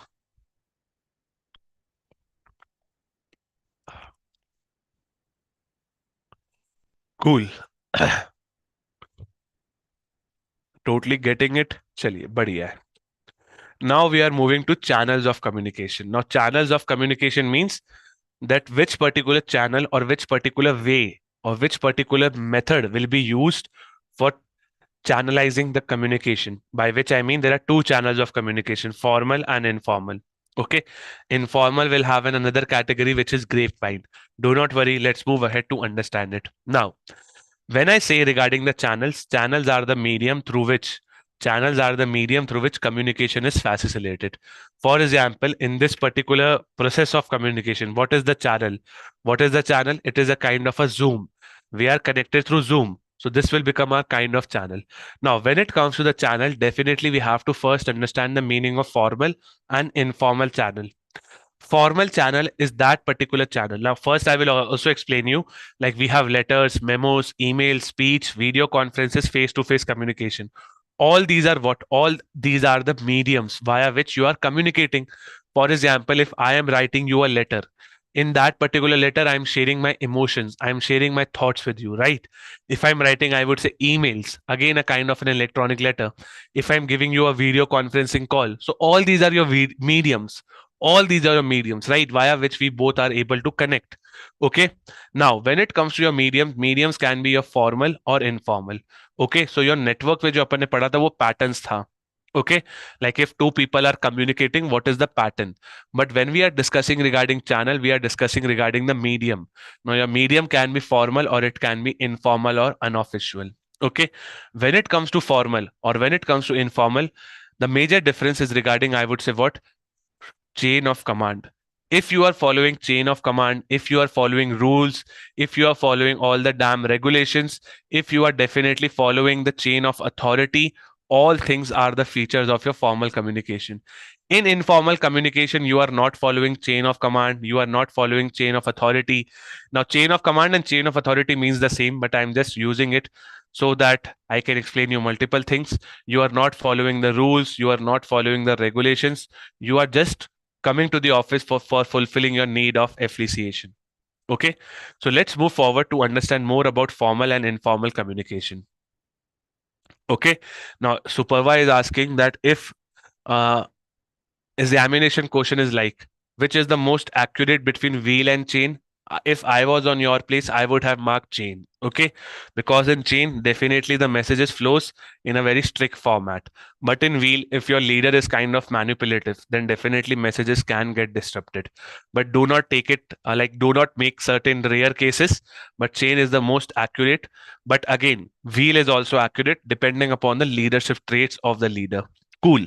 On that note, let's move forward towards the formal channel of communication. Okay. Now, formal channel of communication is that particular channel of communication which follows a chain of command. Now, chain of command means what? That I know that who is my superior and I also know that who is my boss. Okay. I am able to communicate with my boss and my superior at the same time. Okay. By which I mean that I know that this particular person is my boss and I have to report to this particular person only. So I have a particular chain of command which I am following. Now, please remember that this particular channel can be downward, upward, or horizontal. Okay. Now, downward means something like this. Downward means something like this. Upward means something like this. Now, I will tell you, these are your flow of communication. ये अपन बाद में discuss करेंगे. But अभी I am telling you that what is downward and what is upward. Horizontal is something like this. Or you can also draw an arrow like this. Okay, so this is your downward, this is your upward, and this is your horizontal. Horizontal is also known as lateral. Okay, so basic concepts, nothing much to worry, but do remember all these three channels, all these three different flows will fall under the category of formal channel of communication. Okay, now allow me to move ahead to give you a basic idea that how the image looks like. Okay, do not worry, I will take the discussion of upward, downward, and lateral later in the class, but currently you just need to remember that all these three different ways will fall under the formal way. Okay, so once you are communicating downward, upward, or laterally, horizontally, then definitely you are following the chain of command of the company. Simple, right? Now, any examples? If I want to give you certain examples of formal communication, it will be like the official letter of the company. It will be like the budget of the company. It will be like the directions which are given by the board of directors. All these are what? All these are your formal channels of communication. For example, I'm receiving an email these days from multiple of my, I would say, bosses, And all these emails are following a chain of command. They are having a proper structure, they are having a proper salutation, and what should come in the body part. So if you see, my friends, email, if you are writing it in the official sense of the company, then definitely it will be called as a formal channel. Okay, now let's move forward. Certain examples are given on your screen also, like a business plan. Like a business plan, annual report of RBI is again a kind of a formal channel of communication. Okay, so all these are your formal channel of communication. Basically, you just need to remember that formal channel will follow the chain of command. It will follow the chain of command. It will follow the rules and regulations also. Okay, formal basically means that you cannot have any kind of flexibility. You just have to follow the commands. You just have to follow what the rule book says. Okay, now formal is done. Now we are discussing regarding informal. Formal is done. Now we are discussing regarding informal. Yes, press release by RBI. Very good, Shabnam. It is again an example of formal communication. Prospectus of the company. Yes, it will also come under the category of formal communication. Okay. Now we are discussing regarding informal or your unofficial channel. Informal channel is that particular organization. It is that particular channel which does not follow any chain of command. It does not have any rules. It will just spread in your company like a fire. For example, if I'm doing a kind of a birthday party, and in that particular birthday party, I have called all of my office colleagues. Do you think I will follow the rules of office in my birthday? No, right? We will be having multiple of the people around us, and we will be talking about multiple topics. Okay, so that is again a kind of what informal communication. So every organization has informal communication. Informal communication does not follow any chain of command or any formal process. For example, people are meeting regarding, I would say, in cafeteria to discuss certain things regarding what they can do in future, what they can plan for weekend, how they can plan their vacations. So all this is your informal communication. Okay, some people are commenting on something, some people thinking about someone, all will come under informal. Okay, now some people are meeting in canteen, they are discussing gupshups, they are doing every now and then they are discussing regarding chit chats. So this will come under your informal communication. Quality circle, again, quality circle doesn't follow any chain of command. In quality circle, I have told you, people of different departments comes. People of different department comes, and they try to devise a solution for the problem which they are facing. But again, quality circle will again do not follow any chain of command. There are no rules. There are no regulations for, I would say, what quality circle. So again, quality circle will be a component of your informal channel and not your formal channel. So do remember, quality circle is an example of your informal channel of communication. Okay, now a quality circle, I have told you that what is quality circle yesterday also, so I'm not repeating it because it will just waste your time and my time. Now, informal communication arises due to social interaction. Definitely, employees are meeting in birthday parties, employees are meeting in office parties, they are dancing together. So they are fulfilling their what? Social interaction. Social interaction means what? Yeah. So social interaction means your need of appreciation only. Need of appreciation means what? That I am coming to my office to make friends. I am coming to the office to make colleagues. I am coming to the office so that my need of social belongingness, need number 3 of Maslow, need of Eldefer also can be fulfilled. Okay, so informal channel is that particular channel in which you will try to fulfill your emotional needs, social needs, or kind of, I would say, you are trying to fulfill your need of appreciation. Okay, now informal communication is like, see, I will tell you one thing. If I'm drawing something like this is a superset. This is your informal communication. Now, informal communication, there is a kind of a subset which is known as grapevine communication. So all your grapevine communication will be informal. All your grapevine communication will be informal. Do remember it.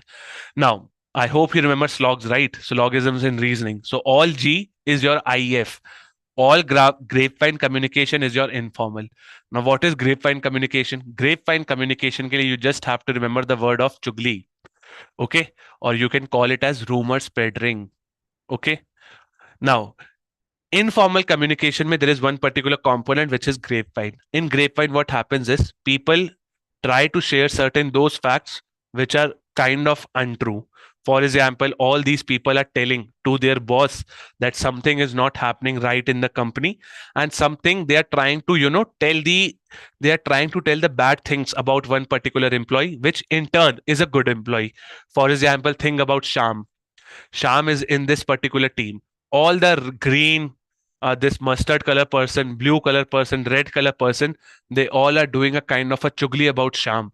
That they are telling to the boss, that Sham is having a different, bad practices. He is drinking, he is smoking, which in turn is not true. They are just spreading the rumors.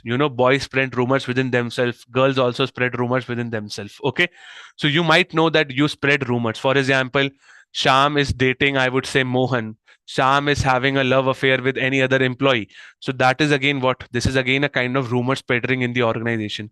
So this is generally kind of, I would say, negative, because it might spread like fire.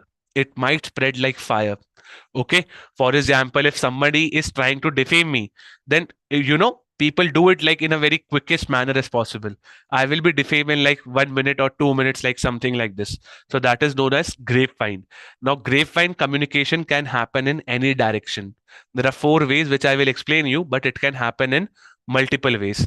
Also, do remember that all your grapevine communication will be informal. Why? Because in grapevine, we are not following any chain of command.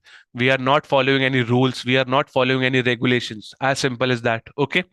But if you see, all your informal communication is not grapevine. Think about, I would say, what quality circle. In quality circle, we are not doing any kind of chugli. In quality circle, we are trying to be productive in an informal manner. In quality circle, we are trying to search for a solution, but in an informal manner. Okay, so do remember, this is a very important concept. All your grapevine is an informal, but all your informal is not grapevine. Sometimes grapevine information can hamper the image of the individual. Okay, but under informal, definitely certain more productivity can come. For example, if Ram, Sham, Lakhan, Mohan all are doing quality circle, they are devising a solution. They are not doing any kind of chugli to anyone. Okay, so do remember, your grapevine communication will be called as what? All grapevine is informal, but not all informal is your grapevine. Okay, is it clear to everyone? Please confirm in the chat box. Clear? Yes. Okay. Now see, there are certain advantages of informal or of your grapevine. What is that? That it can spread into, the speed of the communication can be very, very high. Okay, because if you see your formal communication, I told you, right, that your formal communication can either go upward, either it can go downward, or either it can go horizontally. Okay, so for your formal communication, you have a pattern to study, you have a flow to study. But informal is something like this. Informal is having no pattern. Okay, therefore, the speed of communication is quite high. I can also draw a communication pattern like this. So in your informal communication, we never have a standardized pattern. But in your formal we do have it. Do remember this. Now, when it comes to the informal communication, which is also known as grapevine, now in journal language, you can call it. In journal language or in layman language, you can call it. But as a management student, you should able to understand that what is the damn difference between grapevine and in your informal. Okay. Now see, all A's are B's, some B's are A. I hope you are able to understand that particular analogy which I just gave you on the previous slide. And I hope you also agree with my explanation on that point.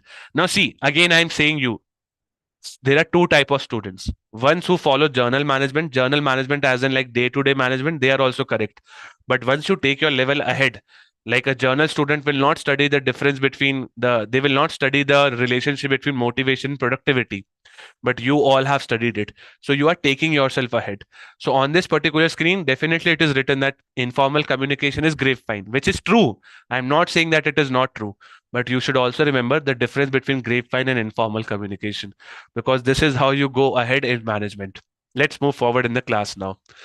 It plays a constructive role. How? Because people's social needs are met, but it can also play a kind of a destructive role. Why destructive? Because definitely it is bypassing authorities, which is there in your formal channel. At the same time, my friends, it will destroy the image of the person. Okay.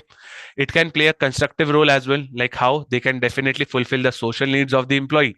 At the same time, we will be able to pass the information in the very fast and in the very quick manner. Okay, so these are your two ways via which you can see your informal communication. Okay, now let's come back to the grapevine communication to understand certain more patterns. So these are your patterns of your grapevine communication. So we have understood the patterns, right? We have understood the networks via which the communication can happen. Adding to the list, these are your patterns of grapevine communication. First is single standard, or you can call this as single strand. Simple chain. What happens under over here is one person tells to the other, another to the another to another, another to another, and the another to the last one. Simple. So this is a single standard. Then you have gossips. Do remember, gossips only happens in group. Gossips only happens in group. So for example, I have a group of 15 people and I came to know that Sham is having an affair with Radha. Then definitely I will share this particular fact with all the people who come into my group. Okay, so this is my group. So gossips will happen in group.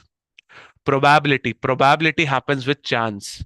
Probability happens with chance. For example, I was just walking on the corridor and by chance Miss ABCD come from this particular side. Okay, she was just crossing me, so I just told her that Sham was having certain kind of relationship with Radha. Okay, so this is what your probability as in that somebody just came to you and just you just disclose the fact. For example, A have disclosed the fact to D and F. He has not disclosed the fact to Mr. B. Okay, then comes your cluster. In cluster, the important word is trust. In cluster, the important word is trust.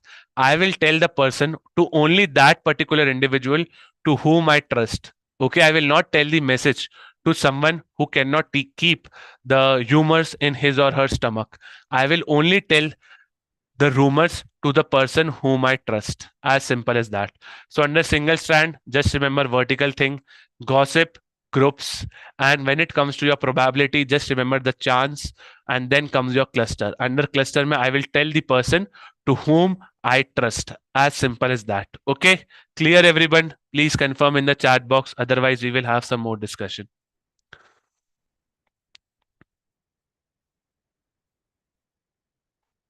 Clear? Cool. Now let's move forward in the class. Now let's try to compare formal and informal. Okay. Now I want to give you as this as an homework, but just chalo, let's do it very fatafat. When it comes to formal and informal, definitely you only tell me speed will be highest in formal or in informal. You only tell me speed will be highest in formal or in informal. Fatafat. These are basic concepts. Even a 10th class student can tell it. Okay, yes. So speed ka point we have discussed. Tell me when it comes to, I would say, tell me when it comes to the cost. Cost will be highest in cost will be highest in formal, because in formal you need to arrange all the papers. Which particular channel will be more flexible? Which particular channel will be more flexible? It will be informal. Okay, so formal will be rigid. Which particular channel will have a authority or a chain of command? Chain of command कहाँ होगा आपका? Formal में. So again your authority is done. ठीक है. If I ask you regarding source, can I track any rumor? Can I track any rumor? Answer me yes or no. Definitely answer will be no. So your humors cannot be traced, but your formal communication can be traced. Okay. Accuracy will be highest in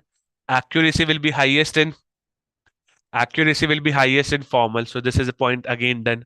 When it comes to origin means that yes, over here we are deliberately structuring it. We are giving you the standard that this is your introduction to the email, this is your body to the email, something like that. But in informal, it is all about, I would say, spontaneous. If I have to fulfill my social needs, then which particular channel I will use? If I have to fulfill my social needs, which particular channel I will use? Informal. So again, you can call purpose thing, to satisfy personal needs, to satisfy business objectives. Flow prescribed by chain of command. Will I have any flow in informal? Definitely the answer will be no. Okay. Nature well planned, systematic and authorized, but it is unplanned, unsystematic and unauthorized. Kitna time laga? 5 seconds mein nahi lage. Okay, so all these are very basic things. Just read it once you get the PDF again, and the PDF of this particular thing is already uploaded in your course. Okay, live class, whatever source you are coming from, gold, silver, crash course, live class is already uploaded, or by which I mean the PDF is already uploaded. Now, just taking one small concept, which is channel richness. Channel richness basically tells you regarding the quantity of information which can be conveyed into that particular medium, for example, tell me regarding, I would say, letters.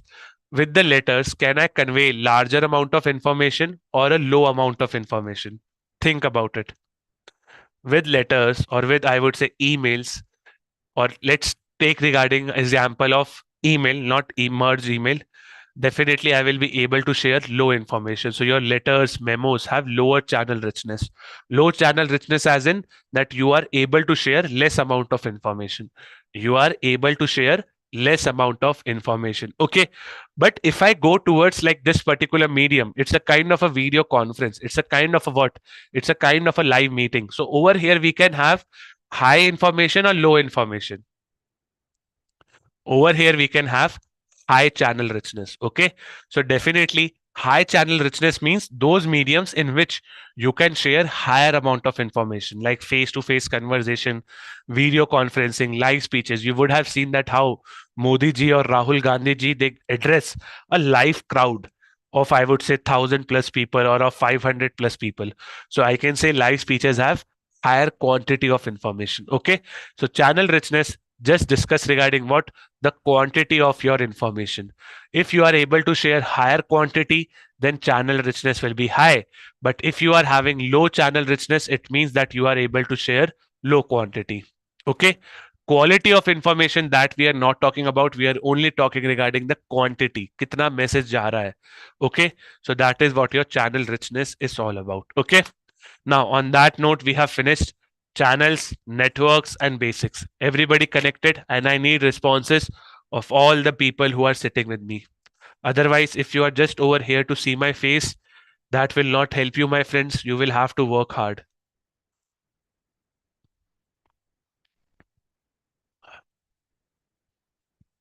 Clear?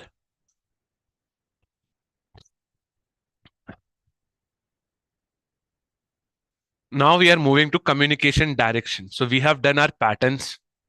In patterns, what we discuss, in patterns where we discuss the networks. Okay, like how two peoples are connected to each other. In channels where we discuss the mediums. Okay, now we are discussing the directions. Now tell me, when it comes to formal channel, how many directions it can have? Abhi abhi bataya tha. In formal channel, how many directions I can have? Three, right? Three. That is your downward, upward, and the lateral, which is also known as horizontal. Okay. Now these are your directions of communication. Directions as in that how a message will flow from one individual to the another individual. Downward means something like this. Upward means something like this. Lateral, which is also known as horizontal, it means something like this. So if you see, this part will be called as what? Formal communication. Okay, FC, formal communication. But when it comes to diagonal happens something like this. Okay, diagonal में you will be crossing your reporting relationships. Diagonal के लिए एक word आपको और याद रखना है, cross wire.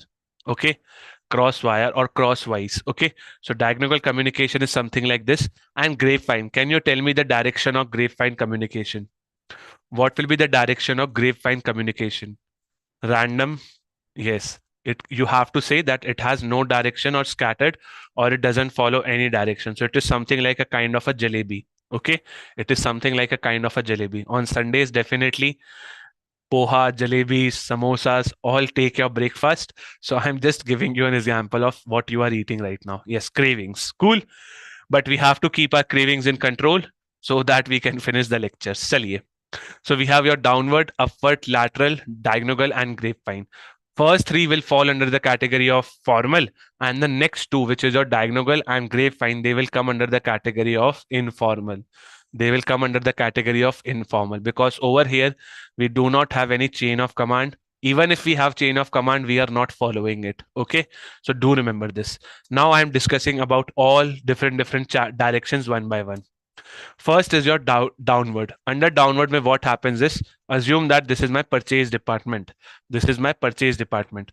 And the superior one is talking to subordinate 1. Let's name them. Okay, I'm picking any random names, or let me take the name of the gods so that we are able to do good things. This is your Ram, this is your Sham. Okay. Now Ram and Sham are working in purchase department. Ram is working as a superior, Sham is working as a subordinate. Okay. So if Ram is passing certain message to Sham, that will be known as downward. Why downward? Because the message will flow downward. Okay. And why downward? Because over here, Ram is the superior and your Sham is a subordinate. Sham is a subordinate. So your messages will flow what? Your messages will flow downward. Okay. And downward in which particular context? Downward in the context of authority. Okay. Who is having higher authority? Ram, right? So Ram will share the messages with Sham. Okay. So this is your downward. Upward may just do the vice versa. Now this time, for example, let's take the name of Ankit and I would say Khush. Okay. Yes, you can simply say higher authority to lower authority will be your downward, not an issue. Then comes with your upward communication. Upward communication and vice versa thing will happen, that a subordinate will share a message with your, I would say what? A subordinate will share a message to, I would say, to his immediate superior. Okay. Now let's take the example of sales department. This is your purchase on my right, left. On my right, you have sales department. Okay. Now this is your upward and downward. Okay. Now moving forward, my friend. Now we are talking regarding lateral communication. Lateral communication happens with the same level of people. It happens with the same level of people, I mean. So if an employee is talking to an employee, that will be known as what? Lateral communication.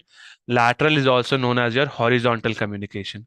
Now, my friends, if Ram is talking to Khush, will it come under the case of lateral communication or not? If Ram is talking to Khush, then will it come under lateral communication?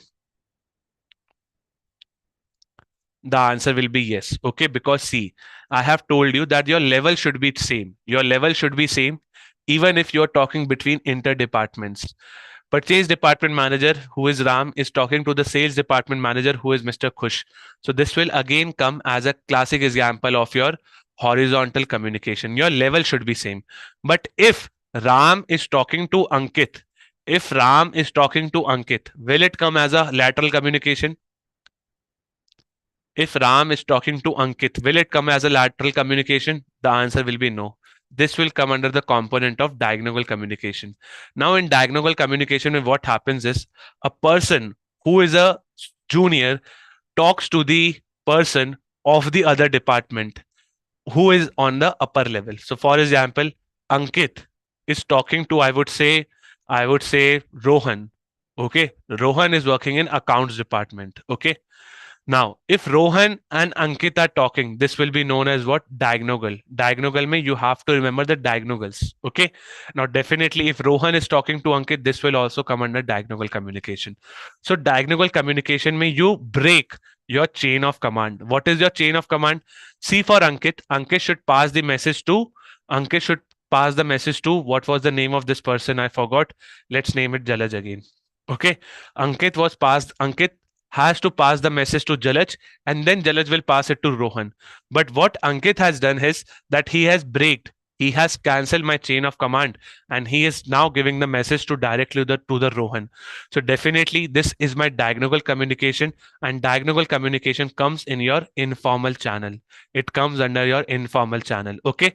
So people coming from different departments, different levels, they will do diagonal communication. For example, subordinate one can talk to this particular person whose name is Jalaj. Okay. So definitely you have to check first the level. If levels are different, definitely it will be called as, I would say what? If levels are different and if different departments are there, then it will be called as what? Then it will be called as your, I would say what? It will be coming as your diagonal communication. Okay. So why chain of command cannot be diagonal? Because chain of command can either be, I would say, upward or downward or horizontal. Okay. That is why we discussed regarding formal, right? Chain of command, max to max, it can go downward or either it can come upward. These are the two ways via which your formal communication is defined. You also have your lateral. That is okay. But over lateral, your level remains the same. Your lateral remains the same. In formal communication, again, what is the major feature? That you will follow chain of command. So if over here also downward and upward will follow your chain of command, but your diagonal communication will not follow it. Okay. So this is what you have to remember regarding diagonal.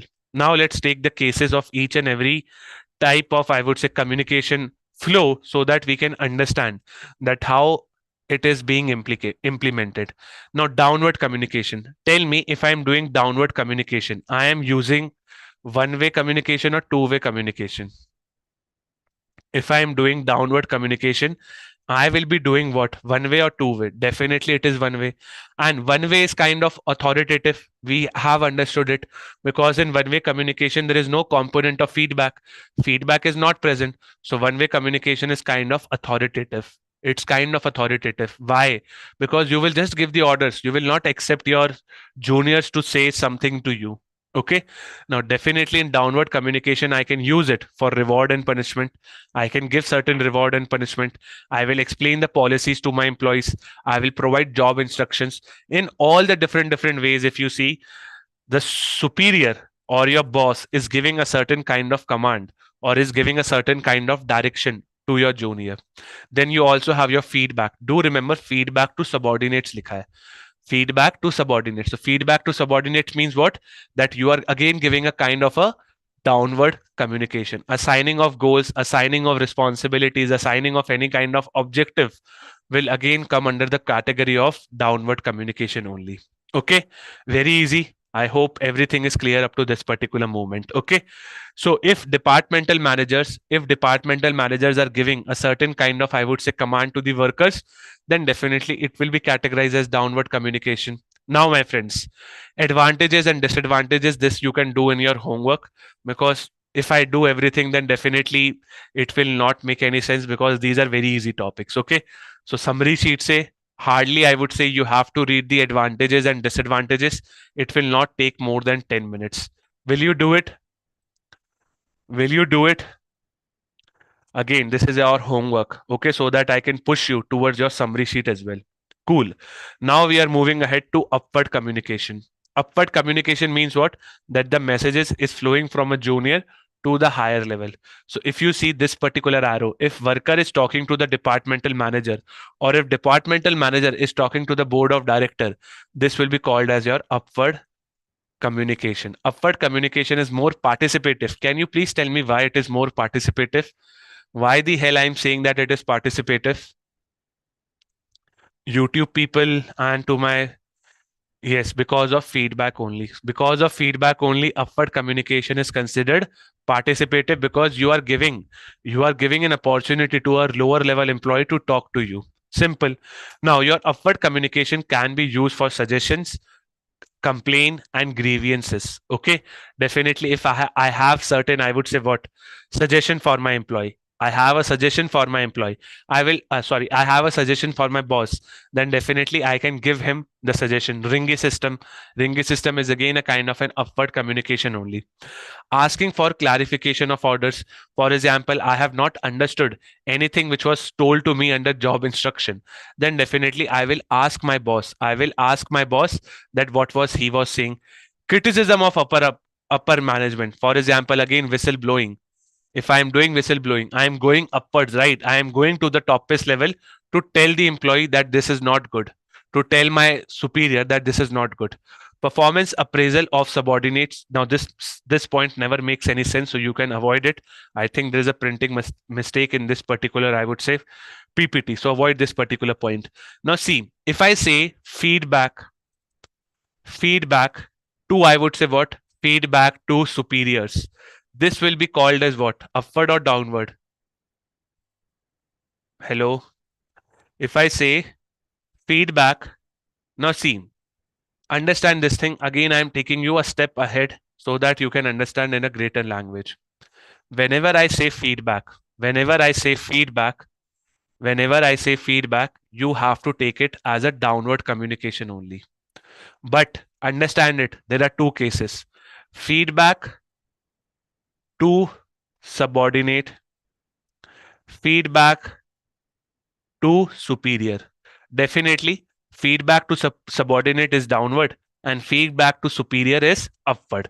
So I ask you regarding feedback to superior, so that will be upwards. Okay, but if feedback is provided to, I would say, what, superior, then it is known as suggestion. Then it is known as suggestion. Okay, it is not known as feedback. Feedback means that I have done a certain kind of task and now I expect my immediate superior to give me a kind of a feedback. So that is a feedback. So if I'm only mentioning feedback, if I'm only mentioning feedback and I'm not mentioning to subordinate or to superior, where will you take it?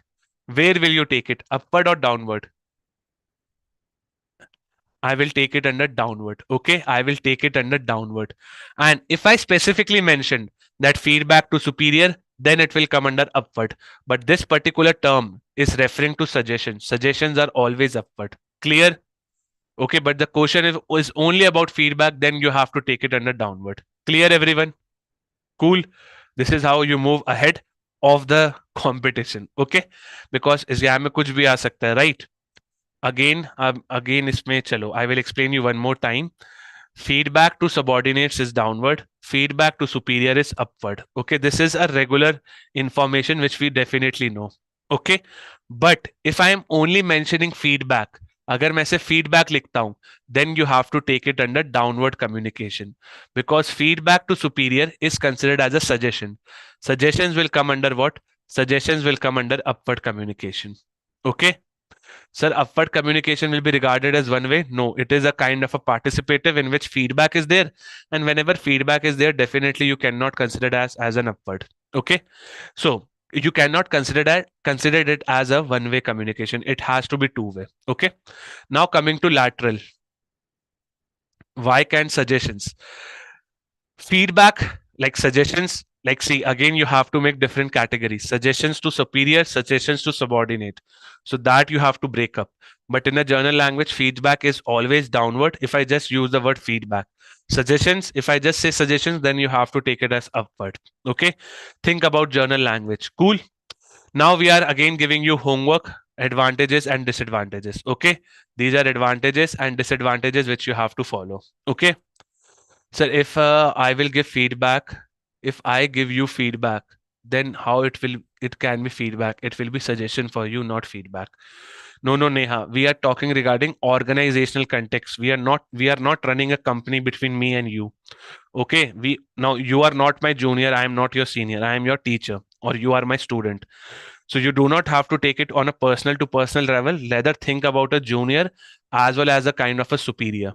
Okay, there is no need to bring your personal commitments into the chapter, because whenever we study management, we have to study management from the organization perspective, only from the organizational perspective. Okay, now let's move forward. Lateral. Okay, the advantages, disadvantages of all the different, I would say, what, on all the different, I would say, directions are your homework. Okay, it's just an exercise of 10 to 20 minutes. It should not take more than that. Lateral communication will happen between different departments, or it has to happen from the same level of managers. Okay, so for example, if purchase manager is asking for certain suggestions from quality control manager, okay, if sales manager is asking for certain suggestions from production manager, all these are lateral. Okay, lateral means what? Something like on horizontal. Okay, you will not change the level on which the person is working. Okay, you will just say that the message is passing from A to B, and A to B are falling on the same level. So for example, departmental managers talking to each other, they will come under lateral. Now tell me, if this particular worker is talking to this particular worker, A is talking to B, will this come under lateral communication or not? Will this come under lateral communication or not? Please let me know your answers. Definitely it will come under lateral communication, because this is happening on the same level. This is happening on the same level. Very easy to understand. Okay, cool. Now let's move forward. Problem solving in departments, information sharing between departments, conflict resolution among the departments, all are your kind of what? Lateral communication only. Okay, again, the advantages and disadvantages of lateral, this you have to do as a homework. Be a nice student like this. Okay, now we are moving to diagonal. Under diagonal, what happens is that you are crossing your reporting relationship. Now, this worker, his name is A. He should give a message to the department manager, and then department manager should give it to the other department manager. But what happened over here? We just crossed our reporting relationship. That's why diagonal or cross wire communication falls in the category of informal communication. Now, somebody was asking me, sir, that why diagonal is informal? Simply because you are not following chain of command. Chain of command says that you should talk to your superior first, but you have crossed that particular relationship, and you are now going to the another person's department altogether, and you are communicating with the departmental manager also. Okay, so that is not fine. Now, if a worker is talking to the worker, that is still fine because they are on the same level, but you cannot just go to the another manager of the another department. That will not work good, right? What happen if there is a case of emergency? Even if there is a case of emergency, it will be called as a diagonal communication only. Now, if there is a case of emergency, there is one concept which I will explain you in journal management, that is known as gangplank. That is known as gangplank. And in that particular case also, horizontal communication is allowed, not diagonal communication. Even if there is emergency, you have to take the permission of your manager. Even if there is any case of emergency, you should take the permission of your manager and then go ahead. If you have not taken permission, then definitely you are breaking the rules. Simple. Can you communicate formally? No. Diagonal communication comes under informal communication only. Okay. I hope all the things are easy. Saves times because you are crossing your relationships. Can be risky because authority is being bypassed over here. Simple, right? So this is risky because your departmental manager whom you have bypassed can give you certain kind of penalization. Simple, right? In Grapevine, emergency can take place. Yes, but Grapevine, see, in emergency, what you will do? You will pass important information or you will do chugli. In emergency, you will do chugli or you will do, I would say, what? Pass important information. You will pass important information. Then why the hell I will use, I would say, Grapevine? I can use any other communication. Like I can use face-to-face communication, which will fall under informal. That is okay. I can use quality circle as well. But why will I use Grapevine? Grapevine largely on a scale is seen negative only. Why? Because you are doing a kind of chit chatting, that too in a negative sense. But what is the only advantage which people get from Grapevine? First is a social interaction, and definitely it happens on a very faster space. Okay, so that is what we have to discuss in this particular topic. On that note, my friends, we have finished our communication directions too. Clear, everyone? Please confirm in the chat box and in my YouTube community as well. Clear?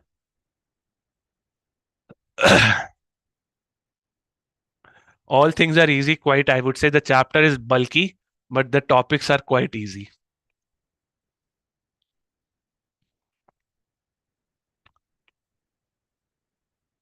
Cool. Now we are moving to verbal and non-verbal communication. Okay, and then we will discuss different types of non-verbal communication. After that, we will end our class. Okay, but we also have to solve some questions, and I will also ask you a $1 billion question in the end now. Okay, so let's move ahead with Alex. Alex is motivated, so we have to be motivated.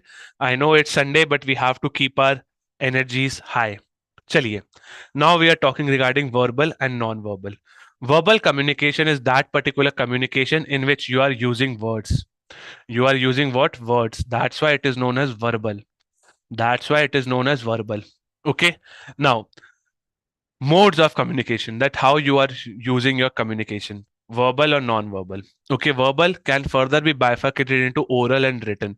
Oral means what? That currently I am doing oral communication. I'm using words to explain you what? To explain you the meaning of verbal communication. Written communication means what? Whatever it is written on my, I would say what? On my screen. So if I ask you currently, I am doing verbal communication, which is a mix of oral and written. Do you agree with me or not? Hello. I need responses, guys. If you are not responsible for my motivation, then I will also be not motivated for your motivation. Okay. So you have to channelize your energy into me. And I have 3 live classes on Sunday. Can you please repeat the question? Muskan is saying this. The question is, if in my class, currently I'm using verbal communication only, I am using oral communication and written communication too. So is it the combination of both, or is it like only one party is working over here? Definitely over here we are using what? We are using both. We are using a combination. I am speaking and you are also able to see the words on my screen. Okay. So oral bhi hai, written bhi hai. I hope you are able to understand how it is written verbal communication. Written verbal communication, like if I'm writing my name, I have not spoken that what my name is, but still you are able to understand my name with the help of written communication. Getting clear or not? You are speaking as well and you are writing as well. Very good. Okay. So this is your verbal. Non-verbal means that I am not speaking anything. I am not using any word, neither I am able to write anything on the screen. Still, I will be able to communicate with you. So under non-verbal, mein, there is no usage of words, and under verbal, mein, there is a usage of words. As simple as that. Okay. Now let's move forward. Verbal is with words, non-verbal. Over here we use no words. Simple. Verbal can further be bifurcated into oral and written. Written may you are communicating with the written sense like letters. In oral may you are talking regarding your spoken words. Simple. Now, spoken words can be your, I would say, face-to-face speeches, presentation, telephone, lectures, discussion, meetings, and video conferences. So, for example, abhi apan we are doing oral communication only. The moment I write something on the screen, that will be coming under written communication. Okay. Oral communication is all about that how you are using words. Over here, we are not focusing on the language. Language can be Hindi, English, Marathi, Punjabi, Gujarati, anything. Okay. So language is not a barrier, but we just have to use words. Okay. Written communication is what that you are writing, simple like bulletin, messages, email, job description, employee manuals, and whatnot. So this is like you are communicating in a written format. As simple as that. Okay. Now let's move forward to differentiate between oral and written. Again, I will ask you, you will have to tell me. Use your mind. It's very easy. Speed will be highest in which? Speed will be highest in which? If I'm comparing written and oral is the component of your verbal. Okay. So speed will be highest in oral, definitely. For record purpose, which is better, written or oral? For record, definitely written, because if you see in the codes, and I'm not talking regarding that you can record my message or you can do tape recording, that particular thing is an exemption. Okay. When it comes to theory, written communication has more, I would say, what permanent record type. Like you would have seen that how Indian courts or how the Indian judiciary, they maintain paperwork. They maintain different paperwork so that it can be considered for the future costs as well. Cost will be highest in cost will be highest in cost will be highest in written. Why? Because you need to arrange ink, you need to arrange your pen also. Feedback, spontaneous feedback can be taken in oral communication or in written communication. For example, if I ask you to start your cameras, I can come to know that whether you are connected with me or not. Some people will be like they are sleeping on their bed and they are just seeing my face. Okay, good morning to all of you. But some people will be like, Jalas sir is teaching to us, so we will have to make notes. So I will be able to see that how many people are attentive and how many people are not attentive. Simple. Feasibility. Which particular channel of communication or which particular method of communication rather is more rigid? Rigid kaun sa hoga? You have not even listened to my question and people are writing oral. Do not run ahead of me, run with me. Okay. Time taken. Written communication takes more time. Oral communication takes less time. Reliability. Reliability will comes with your, I would say, record. Record as in that if I am able to keep record, then definitely that particular channel will be, or that particular mode will be, I would say, more reliable because I can keep the record. As simple as that. Clear, everyone? All the 6 differences. Is it clear to all of you? Sandeep, Sambha, Sahiwal, Snarky, everybody who is in the chat box. Clear, everyone? I don't think this particular slide needs any more explanation. It was very much self-understanding only. Okay, clear? Now let's move ahead. These are certain more. I am giving you this as a chalo abhi kari lete. When it comes to legality, legality as in can I keep record under formal? Can I keep record under written and oral? You only tell me. Definitely, I will be keeping my records under legal. Or I would say I will keep my records under written communication. Again, very easy. Distortion. Distortion basically means that anyone can come and they can have a different meaning to your, I would say, message. So this will be to the oral. For example, sometimes the words which I speak, They are not clear. So you can get my message into a wrong manner. Okay, you can got you can got you can get your messages, you can get my messages as, I would say, what messages as a kind of distortion. Effectiveness, written communication is not effective as oral. Oral is more effective. Can you tell me why? Can you tell me why? Screen से देख के मत बताओ answer, Y बताओ. Yes, because of spontaneous feedback. In written also, I will take the feedback. In written also, I can take the feedback, I know. But if I have to collect a good amount of feedback, like a quick feedback, then it will come under what? Oral communication. And in oral communication, your cost is also low, your time is also low. So that's why it is more effective. Okay. Significance, most significant in all type. Yes, written communication is definitely more significant. Why? Because your formal, if you see, written communication will follow certain rules and regulation. Okay. So it is more significant. Relationship, when it comes to your, I would say, written communication, they will build your formal relationship or kind of indirect thing. But oral communication will build your direct as in that you will be able to connect to the person directly. You can do your direct emotional sharing also. Indirect relationship means what? Professional relationships, that I am your boss, you are my junior. But direct relationship means what? That you are my brother, bro, you are my brother, I will do everything for you. So that is kind of oral communication. Clear, everyone? Please tell me in the chat box. Clear, everyone? All the different, I would say, what? All the different. Ria is asking regarding distortion. Distortion means that how you are not able to understand the message. For example, if I'm writing something like this, Jalaj. Now you clearly know the meaning of my name. You clearly know the spelling of my name. Okay. There is no other way to interpret my name.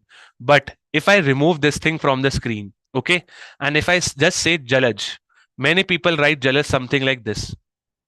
This is like the Punjabi version of Jalj. Okay. Some people write Jalaj as like this, Jalaj, Jalan. Some people write Jalaj. So this is what a written communication is more, I would say, if this is more, I would say, less there is less probability. Written communication is having less probability of distortion. Distortion, as in that whatever I tell to you, you will be able to understand it. For example, the meaning of the spelling of my name is Jalaj. So this means that you will not be able to interfere anything else. But if I just say to you that my name is Jalaj, now you can make your own spellings. It happens, right? That some people are having weird names. Sometimes we are not able to call their names correctly. So you write their spellings, I would say, incorrectly also. So this is what you have to understand in this particular junction. Cool. So let's move ahead in the class now. I think everything is clear up to this particular point. Cool. Please explain relationship, sir. Relationship, I have told you, in oral communication, you try to build a direct relationship. Direct as in that you are trying to fulfill your social relationships. Okay. Like I will call this particular employee and I will try to connect him directly with me. I will try to talk to him face to face. Okay. But in written communication, I will write a letter, then the letter will be carried forward and then it will be given to you. So in written communication, you are not being able to collect directly. You are not being able to correct directly. Okay. You are connecting indirectly. But in oral communication, there is direct connection with the other person. Cool. यार इस पे spelling देख लो, डिसॉर्ट torsion जो भी है. Okay, I am not good with the pronunciation of some words because of my problem of sir and something, but you can see the spelling of Avinash over here. Okay, cool. Let's move forward now. Let's move forward to types of non-verbal communication. This is the last heading via which we will solve some, after which we will solve some questions and then we will wind up. So if you see, we have finished 80% of the chapter now. Next 10% and then 10% will be this we will do, I would say, on the tomorrow's class. Everybody connected till me right now, please let me know in the chat box of YouTube as well as on the Zoom. And for YouTube students, I again repeat, this is the last live class you are getting for free. Otherwise, from coming Monday onwards, everything will happen only for the Zoom students only for the paid students only. Okay, let's move forward now. types of non-verbal. First, in non-verbal communication mein, I will not be using words, but still I will be able to tell you my message. Okay, I will be able to tell you my message. Cool. Now let's move forward. Let's move forward in non-verbal communication. So अब अपन कहाँ जा रहे हैं? Non-verbal communication में. Now these are the different I would say non-verbal communications. Okay, these are the different non-verbal communication. So I will explain you. First, I will give you the basic understanding of each and everything. Then I will show you the theory part. Okay. Now, recently only one movie was released, Kalki, and there was some like number related to it. I don't know the exact number, but it was 2398 AD something. Okay. Now, if you just see the message over here, yeah, 2898. Thank you so much. 2898. ठीक है, 2898. Cool. Thank you so much. Okay. It seems that you are a good Bollywood stars. You have a good understanding of Bollywood. ठीक है, कल की 2898. Now, I'm not saying you anything. What does this particular picture speaks to you? Or what does this particular heading speaks to you? Just give me your viewpoints. Okay, do not sit like a kind of a couchy potato. Yes, very good. Satvik period, time period, future. What about other? Yeah, kuch to bolo. Something related to Hinduism. Okay, because of Kalki, you can say. But if I just focus on this particular part, 2898 AD, focus on this particular part, 2898. This is regarding time period. So this is all about what? That you are able to understand that this particular picture is talking regarding a time period. Nobody has told you. Nobody has told you. This is known as your chronomics. This is known as your chronomics. So if you are doing communication, with respect to time, then it is known as chronomics. Chronomics is that particular study which talks regarding what? Which talks regarding, I would say, study of time. Okay. So for example, Kalki 2898 AD, this particular movie is definitely is going to happen with something related to time. Okay. So this is how you try to understand that what is chronomics. So in chronomics, you try to understand communication with respect to some time period. Clear? Now we are discussing regarding artifacts. For example, I'm drawing one figure on your screen. Like this is a figure. Okay, this is a figure which was used by Harappan civilization way back. This was used as an Harappan civilization way back. Now, some people will say, sir, what is this tool about? What is this tool all about? Some people will say, sir, it was used for cultivation of, I would say, what crops. Some people will say, sir, it was used to, to give a reply to the animal. Like it was used to beat an animal. Okay, it was used to beat and to give the animal the dead state. Okay, yes. Okay, some people will say, sir, it is a kind of a food material. Some people will say it is a kind of a footprint. What about else? Okay, Kajal is saying it's like a footprint. It's a kind of a seal. It's a kind of a map. So all these are a different what? I would say a kind of your own. I would say what? I would say it's like all of your imaginations. Okay. So if anything is coming from an object, if anything is coming from the object, now this was an object. This was an object. This is not a drawing. I have just shown you that how an object looks like. So if communication is happening with an object, then definitely it is known as what? Artifact. Okay. For example, if I show you this AC remote. Okay. Now, some people will say that it is a very old AC remote. Some people will say, sir, it is a very new AC remote. Some people will say, sir, wow, it is a very good AC remote. It has green color, it has yellow color and whatnot. Sir, some people will say, sir, it has a white color which stands for peace. Some people will say, sir, it is a TV remote. Okay. So if object is talking to you, it is known as what? It is known as your artifacts. Simple, right? Now, that particular object can be anything. It can be anything. Okay, it can be an AC remote, it can be my water bottle, it can be my mouse, it can be a pen also. But if that object is talking to you, for example, if you look to the sword of great Mahana Pratap, okay, which is a great leader in the Indian history, that sword, that particular talwar can talk billion things, like how will he put this particular heavy sword in his own armor and whatnot. So if an object is talking to you, that will be known as what? This will be known as your artifact. Okay, Kajal is saying that this is your bomb remote. Okay, this is not a bomb remote. Okay, so artifacts and chronemics, I hope it is very much clear to you. Now we are talking regarding pictorial representation. Pictorial representation basically means something like this. For example, I'm making a graph on your screen. Okay, for example, I'm doing something like this. This is my sales of year 2010. This is my sales of year 2011. This is my sale of year 2012. This is my sale of year 2013. What you are able to interfere from this particular graph? Tell me. Tell me what you are able to interfere from this particular graph.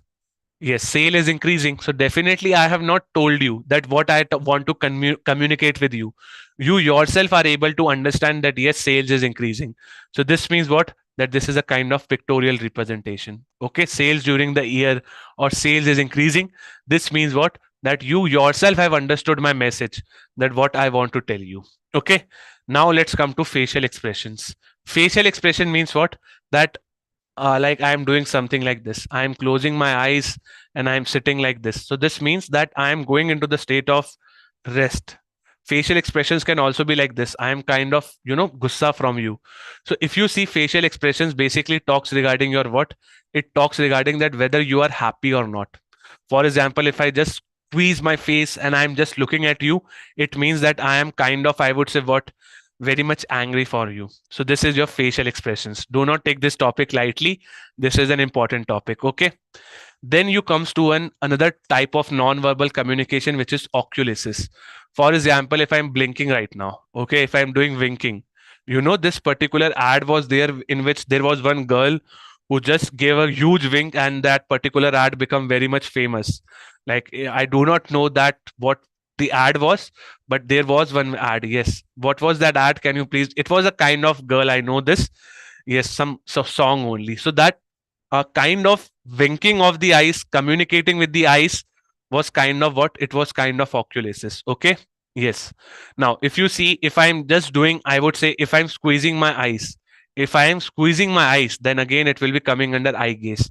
Many people communicate. Now, I'm not asking regarding the name of the actress. Stop, please stop. Okay. Chaliye. Now I'm talking regarding oculisis. Yes, anger can also happen through eyes. Anger, as in, like, I am very much angry for you. Okay. So I will just squeeze my eyes. I will just do a kind of winking. By winking, I mean that I want to pass you a message. I'm not speaking anything. I'm not speaking anything. Still, you are able to understand my message, right? So this means what? That you are having your eye gaze or oculisis. Facial expression deals with your entire face. Okay. Yes, mom scolds through eyes in front of relatives. So again, you are able to make your own examples, which is good. But your mom is giving you a kind of a communication message that do not do certain kind of stuff in the front of relatives. Okay. Now, definitely, if you open your wide eyes, like someone is saying that if you just open your eyes like wide, this will give you a sense of fear or excitement. Again, taken, amazed, shocked. Very good. Now, coming to gestures. Now, please understand, gestures is just one part of your body. It is just one part of your body. So, for example, this girl is standing on the highway. She's doing something like this. It means what? She is asking for a lift. As simple as that. Okay. Now, in the cricket field, if umpire is doing something like this, it means what? I have not said to you that it means out. You have just conveyed it to yourself. So it means I am not using words. Still, you are able to understand my message. For example, if umpire is doing something like this, it means what? It means a six. Okay. So gestures means that you are using one particular part of your body. Okay. Haptics. Haptics is your, I would say what? Haptics is your, I would say what? Haptics is related to your touch of hand. Okay. You would have seen that if you clear RBI Grade B job, your papa or your mother will come and they will give you a pat on the back. They will say, Shabash beta, what thing you have achieved. You have achieved a very good sense of feeling. Okay. So this communication with the help of hand is known as haptics. Okay. Some people you would have seen that they have their hands.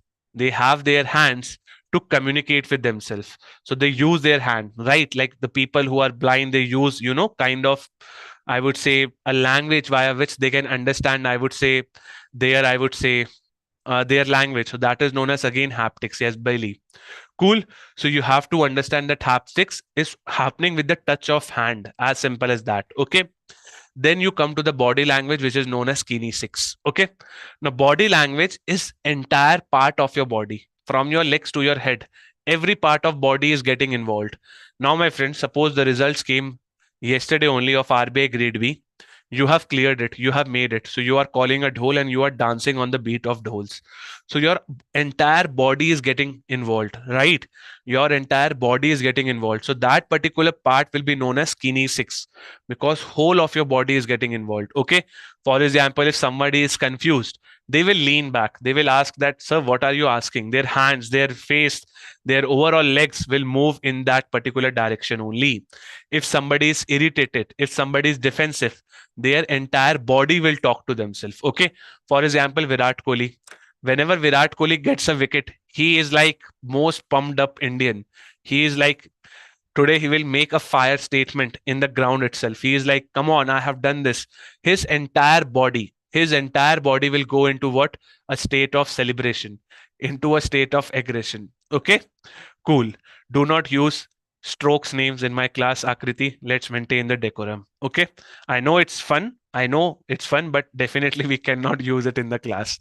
But still, yes, he becomes excited like Alex. Good. Now let's move forward. Facial expressions we have done, gestures we have done, body language we have done, eye gaze we have done, haptics we have done. Okay. Now let's move forward to understand about proxemics. Proxemics basically means what? That you are referring to your personal space. For example, in my personal space, I will not allow any stranger to come. I will not allow any Tom, Dick, and Harry to come and greet me. Okay. So it means what, my friends? That under, I would say, your proxemics, you are trying to avoid your people. You are trying to avoid a stranger people. So proxemics basically means what? That you are not allowed to come in my personal territory. So proxemics is that particular way of communication which happens with respect to your personal space. For example, if this is Mr. Ram, okay, definitely Mr. Ram family can come into the zone of intimate or personal zone. Okay. But nobody else is allowed to enter into the personal space of Mr. Ram. So this means that you are doing communication with the help of your personal space. So that is known as proxemics. That is known as what? Proxemics. Let's move forward to next is vocalic, paralinguistic, or prosodics. Now this is related to the tone. Now see, for example, once Amitabh Bachchan takes KBC, and once you win 7 crores of rupees, he shouts in a very huge language that congratulations, you have won 7 crores of rupees. So this loud pitch shows that he is very happy and he has made a very, very good announcement. So this means what? That he is showing his emotions with the help of what? With the help of what? With the help of his excitement. Yes, adbhut, avishniya, whatever you want to call it as. Now, for example, if I reduce my voice to a lowest level,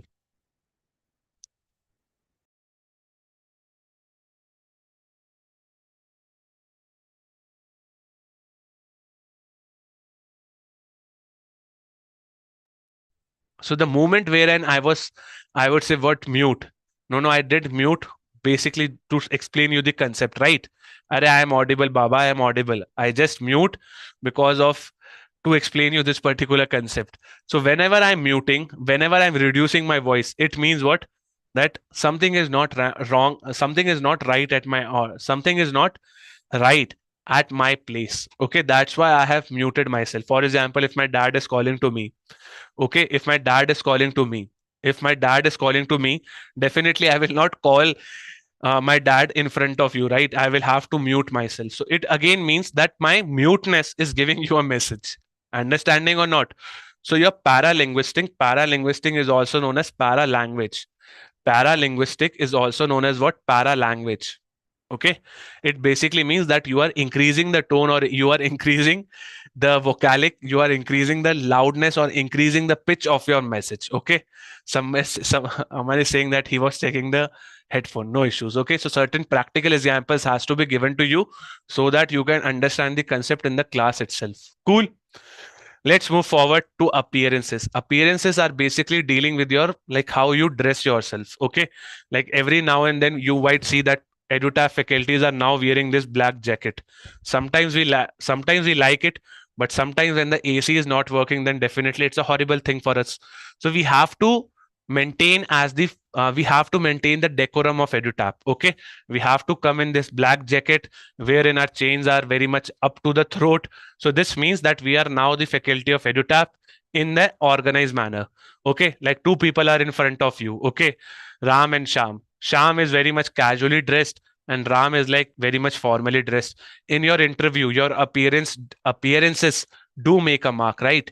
In your interview, your appearances do make a mark. Okay, because of my friends, because of your appearances, you have to be formal, you have to be clean shaved, you have to dress yourself in the best manner as possible so that you can impress the god sitting in the interview panel, right?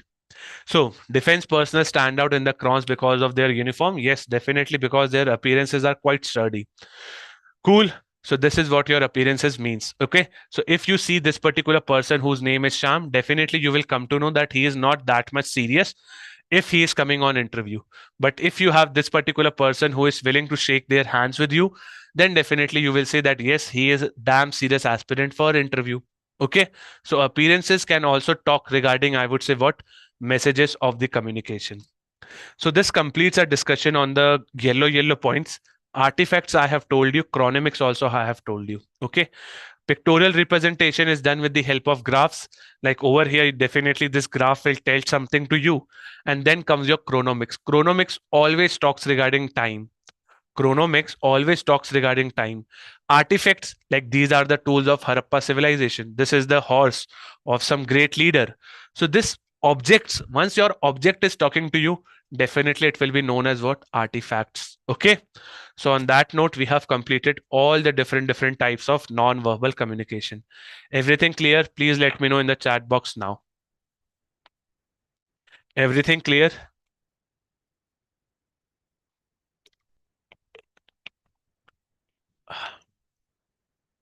For example, this water also, once I am drinking this water in front of you, definitely it means that I need certain amount of rest so that my throat can take certain amount of rest. Okay, simple. Haptics is basically the touch of hands, Vishal. For example, if I come to your house, or if you are a kind of, I would say, what, if you have cleared RBI Grade B and we all come to your house and we are all patting your back, well done, Vishal, well done. So we are communicating with you with the touch of hand. Okay.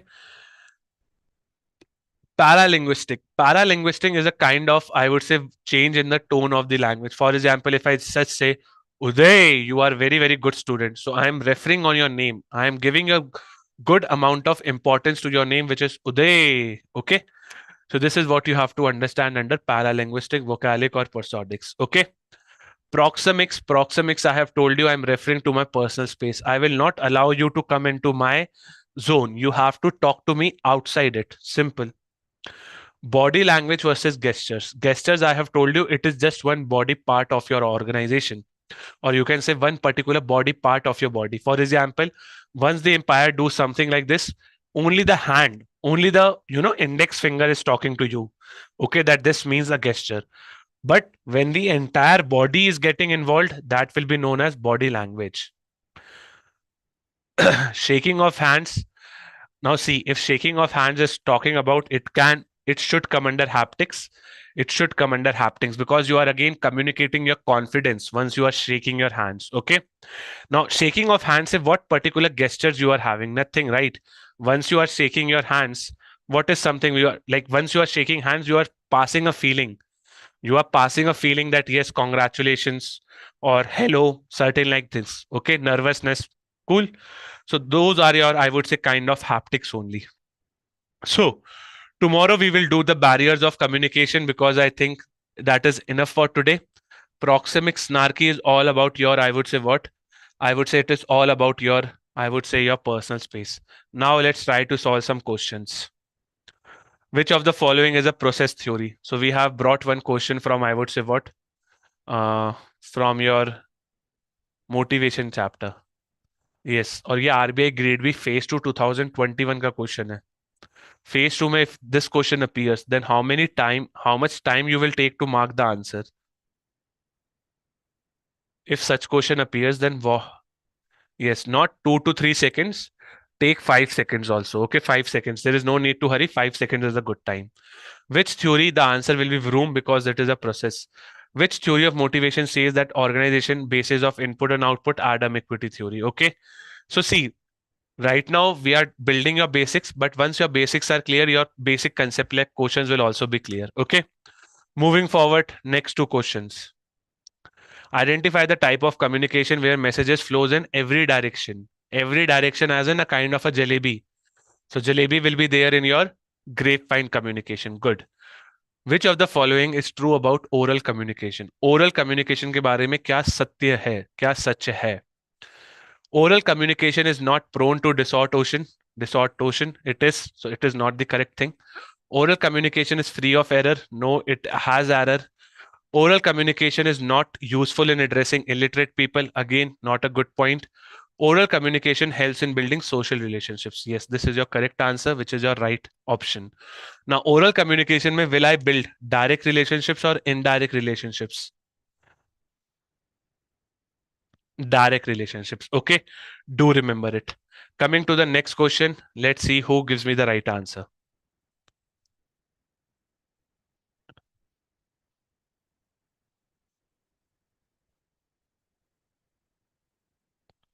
And do follow the challenges, my friend. Keep yourself happy in this war of RBI Grade B. You do not have to give up at any moment.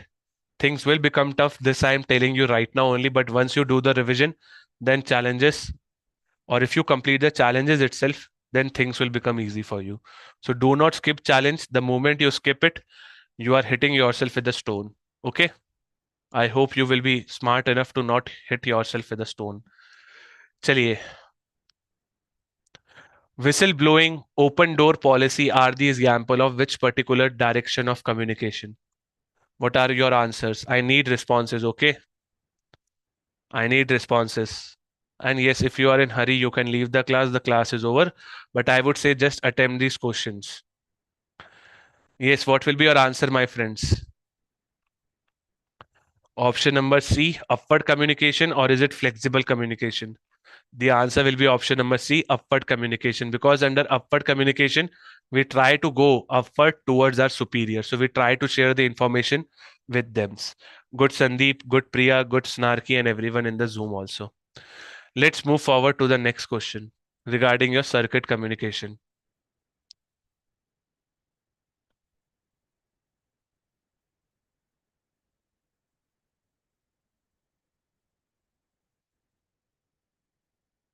Wherein two subordinates, read it again, wherein two subordinates through a hierarchical chain communicates with a single superior. That's why it will be Y network. It will be Y. Inverted V में how many superiors I can communicate at the same time?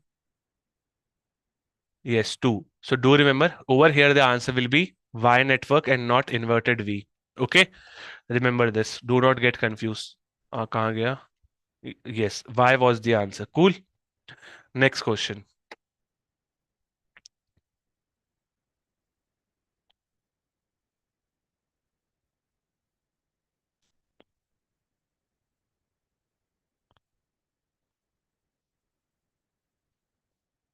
Yes, the answer will be option number via the movement of takes place via the movement of ice. Now you have to identify the keyword. Simple. The answer will be option number C. That is your oculisis. Very good. Oculisis is the good thing. And whenever I'm referring to an object, then it will be. And everybody who is not participating now, I will take your names. If you do not want to get defamed, then you can leave the class. Alok, where is your answer? I have never seen you answering. Astha also, I have never seen your answering. Please answer. What about Chetan, Chirag, Damodar? You also never answer. What about other? Girish, you people are not responding. So please respond. Yes, then it will be known as artifacts if object talks to you. Okay. Next question.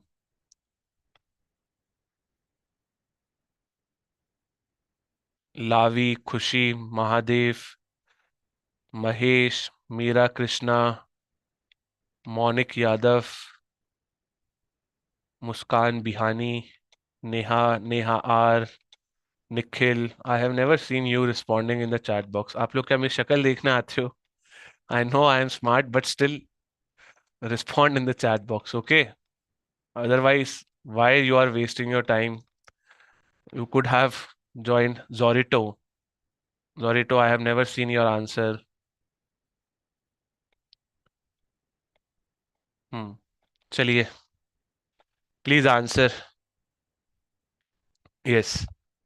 What is the question? Touch. The communication is coming through touch. It will be your option number E. Obviously, it will be which particular answer क्या होगा? Haptics. Very good. Answer क्या हो जाएगा? Haptics. Now, let's take one, I would say, case study based question. Let's solve this. Take your time. Sir, I have responded 9 times. You are unnecessarily taking my name. Sorry. Do not go into that domain. Sorry. Okay, you are responding. Mahadev Prasad is responding. Everybody clap for Mahadev. Bas. चलिए. I am also no. There are multiple Nehas. Neha R, Neha something. So I have seen Neha. Yes, Neha. Simple Neha responds, but other Nehas who were sitting, they were not responding. Okay. And keep the jokes in the class only. There is no need to, I would say, put blame on me. Okay. You people scare me sometimes. Which of the following is a non-verbal communication cue active when salary topic was discussed with Sarah? So I have to read the question again. During a job interview, Sarah noticed distinct non-verbal cues from the interview. They maintained attentive eye contact, nodded affirmatively, and leaned slightly forward while she spoke. However, while discussing salary, they shifted, crossed, and their arms and displayed close body language. What will be your answer? Haptics, artifacts, and gestures or facial. See, haptics cannot be your answer because nothing about touch of hand has been mentioned. Okay, so haptics तो हो ही नहीं सकता है. Artifacts again, it cannot be your right answer because under artifacts you never talk regarding artifacts mean you talk regarding objects, and over here your objects are not there. Now some people are saying gestures, some people are saying facial, and some people are saying E. I again give you 1 minute to think and mark your final answers. Okay, A and B are eliminated.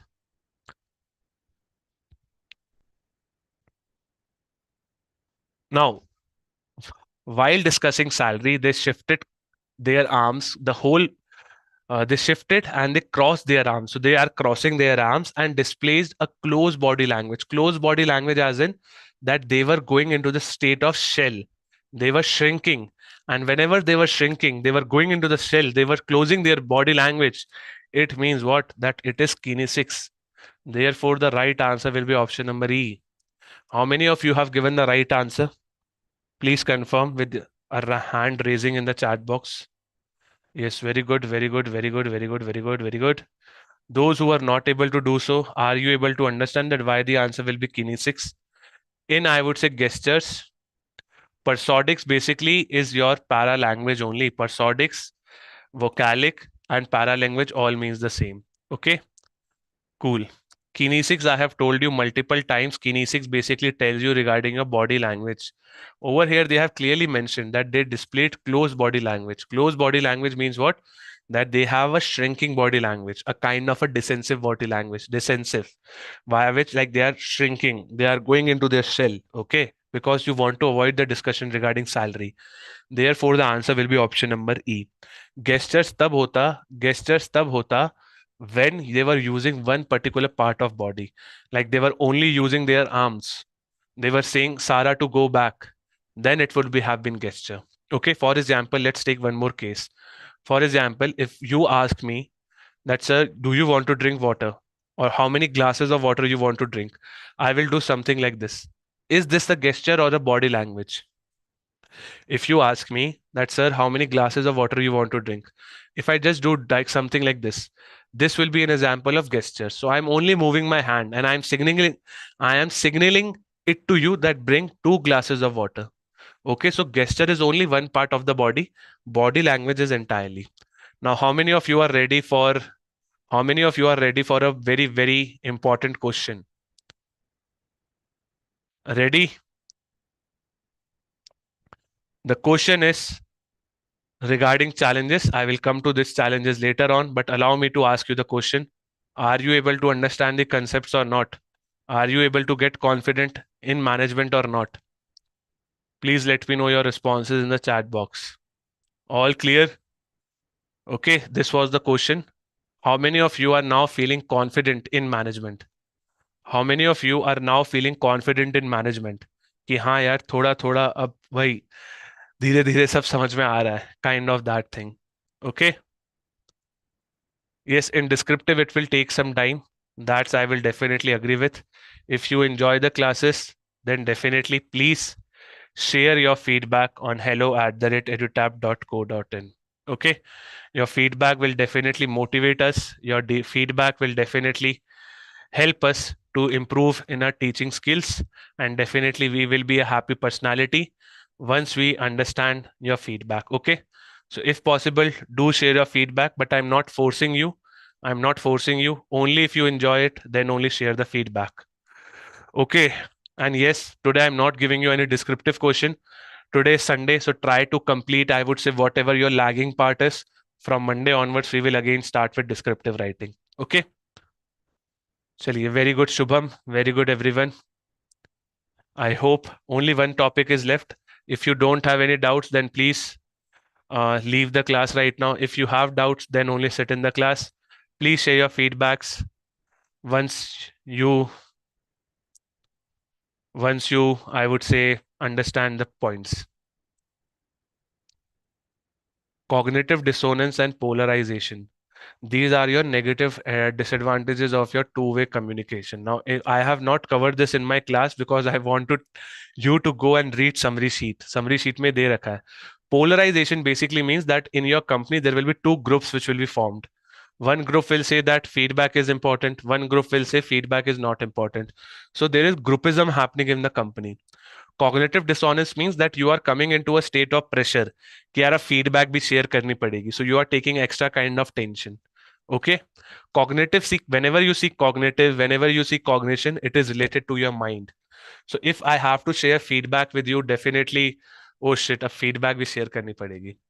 Somebody is raising their hands. Do they want to talk to me? Suparva, do you want me to unmute you? No, chalo. Okay, no issues. $1 million question यही था मोहित, that are you able to understand the concepts or not? Simple.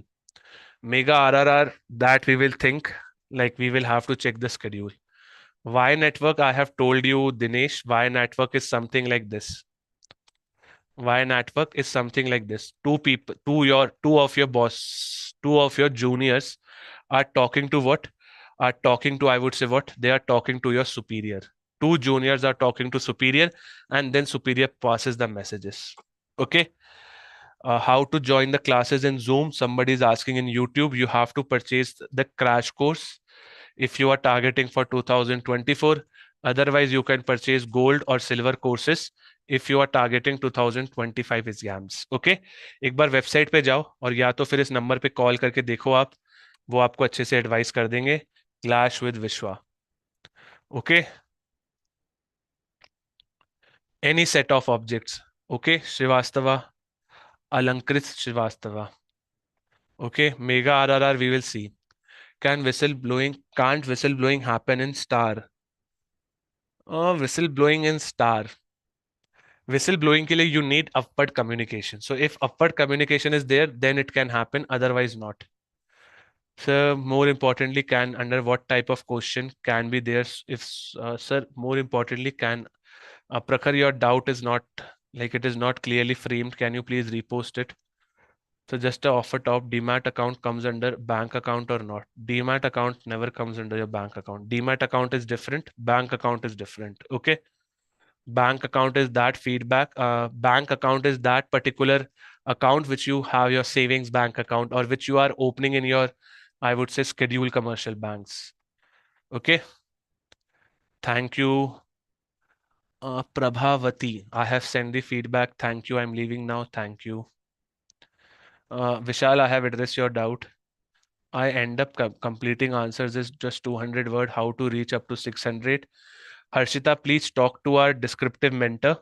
Although I can also give you tips, but it's better to you connect to our descriptive mentor, who is Jaskaran sir. Okay, talk to him. Okay, arrange your strategy call with him by calling on this number, or you can also mail us on hello@edutap.co.in. Okay, so यहाँ पे एक बार आप Jaskaran sir से बात करो. Tell the support team that I want to connect to Jaskaran sir, and then he will tell you the right answer. Okay. Whistle blowing. No, whistle blowing means feedback नहीं होता. Whistle blowing is like you are you are kind of, I would say, you are kind of sharing certain those things which are unknown to the public. Okay, you are kind of revealing certain secrets of the company. So that is kind of whistleblowing. Okay. Who will be the manager in Star Network? It can be anyone. Okay, A भी हो सकता है, B भी हो सकता है. Manager is not important in Star Network because everybody is connected to everyone. Okay. Open door channel, basically ABC. Shubham, I hope your name is Shubham, right? uh, open door channel is that particular channel in which the superior, the subordinate can reach to the superior office anytime. Okay, it's like the door is open for all the suggestions, for all the different type of stuff. So when subordinate is coming to the subordinate, when subordinate is coming to superior, when junior is coming to the boss, it will be known as upward only. Okay, you can walk to your offices of, I would say, your boss anytime. So this means what? Upward communication only. Okay, new things to someone. Whistleblowing comes under informal or formal? Largely informal.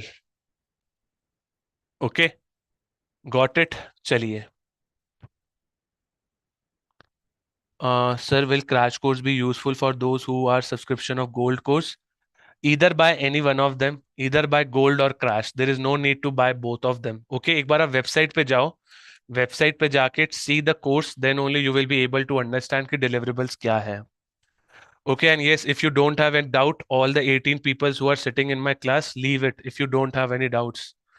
Karan, Aman, Astha, if you don't have any doubts, then leave. There is no need to sit, I would say, just for the namesake purpose. Is it good for organizational context? Sometimes it is yes, sometimes it is no. Okay, the answer has to be somewhere in between. Okay, out of syllabus, how to maintain both gym and work? Definitely it's tough, man. Now, once I complete my class, now I will go to my gym. Okay, but gymming is important because it keeps me happy. Okay, so do something which makes you happy. Just do gym of 45 minutes or of 1 hour. Just go and have your weights on you. That is happy. Okay, it's not like I have to be 2 hours in the gym. That is not possible. Sir, if whistleblowing is done upwards. Now, see, that's what I'm saying. Whistleblowing means you try to reach to your superior. Okay, you try to reach your superior. It is informal, and in informal, we never talk regarding, I would say, whether it's upward or downward or whether it is any kind of stuff. If I say whistleblowing, like you are confusing it something like this. Again, listen to me. If upward communication is there, upward communication means what? That a message will pass something like this. Okay, it will pass something like this. In whistleblowing, the message will directly pass from one person to the another person who is sitting on the topmost position. So this is my boss who is sitting on the topmost, and this is me on the lowest most level. So this again will be called as upward. Like journal language में से upward ही बोलेंगे क्योंकि ऊपर जा रहा है message. But this particular message will not follow any chain of command. Okay, upward communication basically means that I shared the things with my immediate boss, then to the immediate boss, and then to the immediate boss. This is upward communication. This I totally agree. But whistleblowing or your open door policy, they are having a kind of an upward orientation, you can say. They are having a kind of an upward orientation. This was a very good question, by the way, Nitya, if I'm taking your name correct. Like, see, whistleblowing can be lateral also. That's what I'm saying. It's an informal, because in informal there is no set standard. There is no set standard. It can be lateral also, like if one department manager is revealing the secrets of other department manager. So whistleblowing can be in any other direction, but generally it is in upward orientation. Ab यूं याद रख लो. Okay.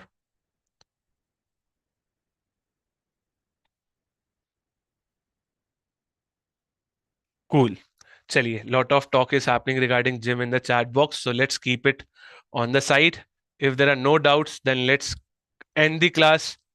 Let's go back and enjoy our Sundays. Do revise the chapter because it is really very, very important. So on that note, let's end the class. Now I will meet you tomorrow again with communication and leadership topics. Bye bye. Take care and have a good Sunday.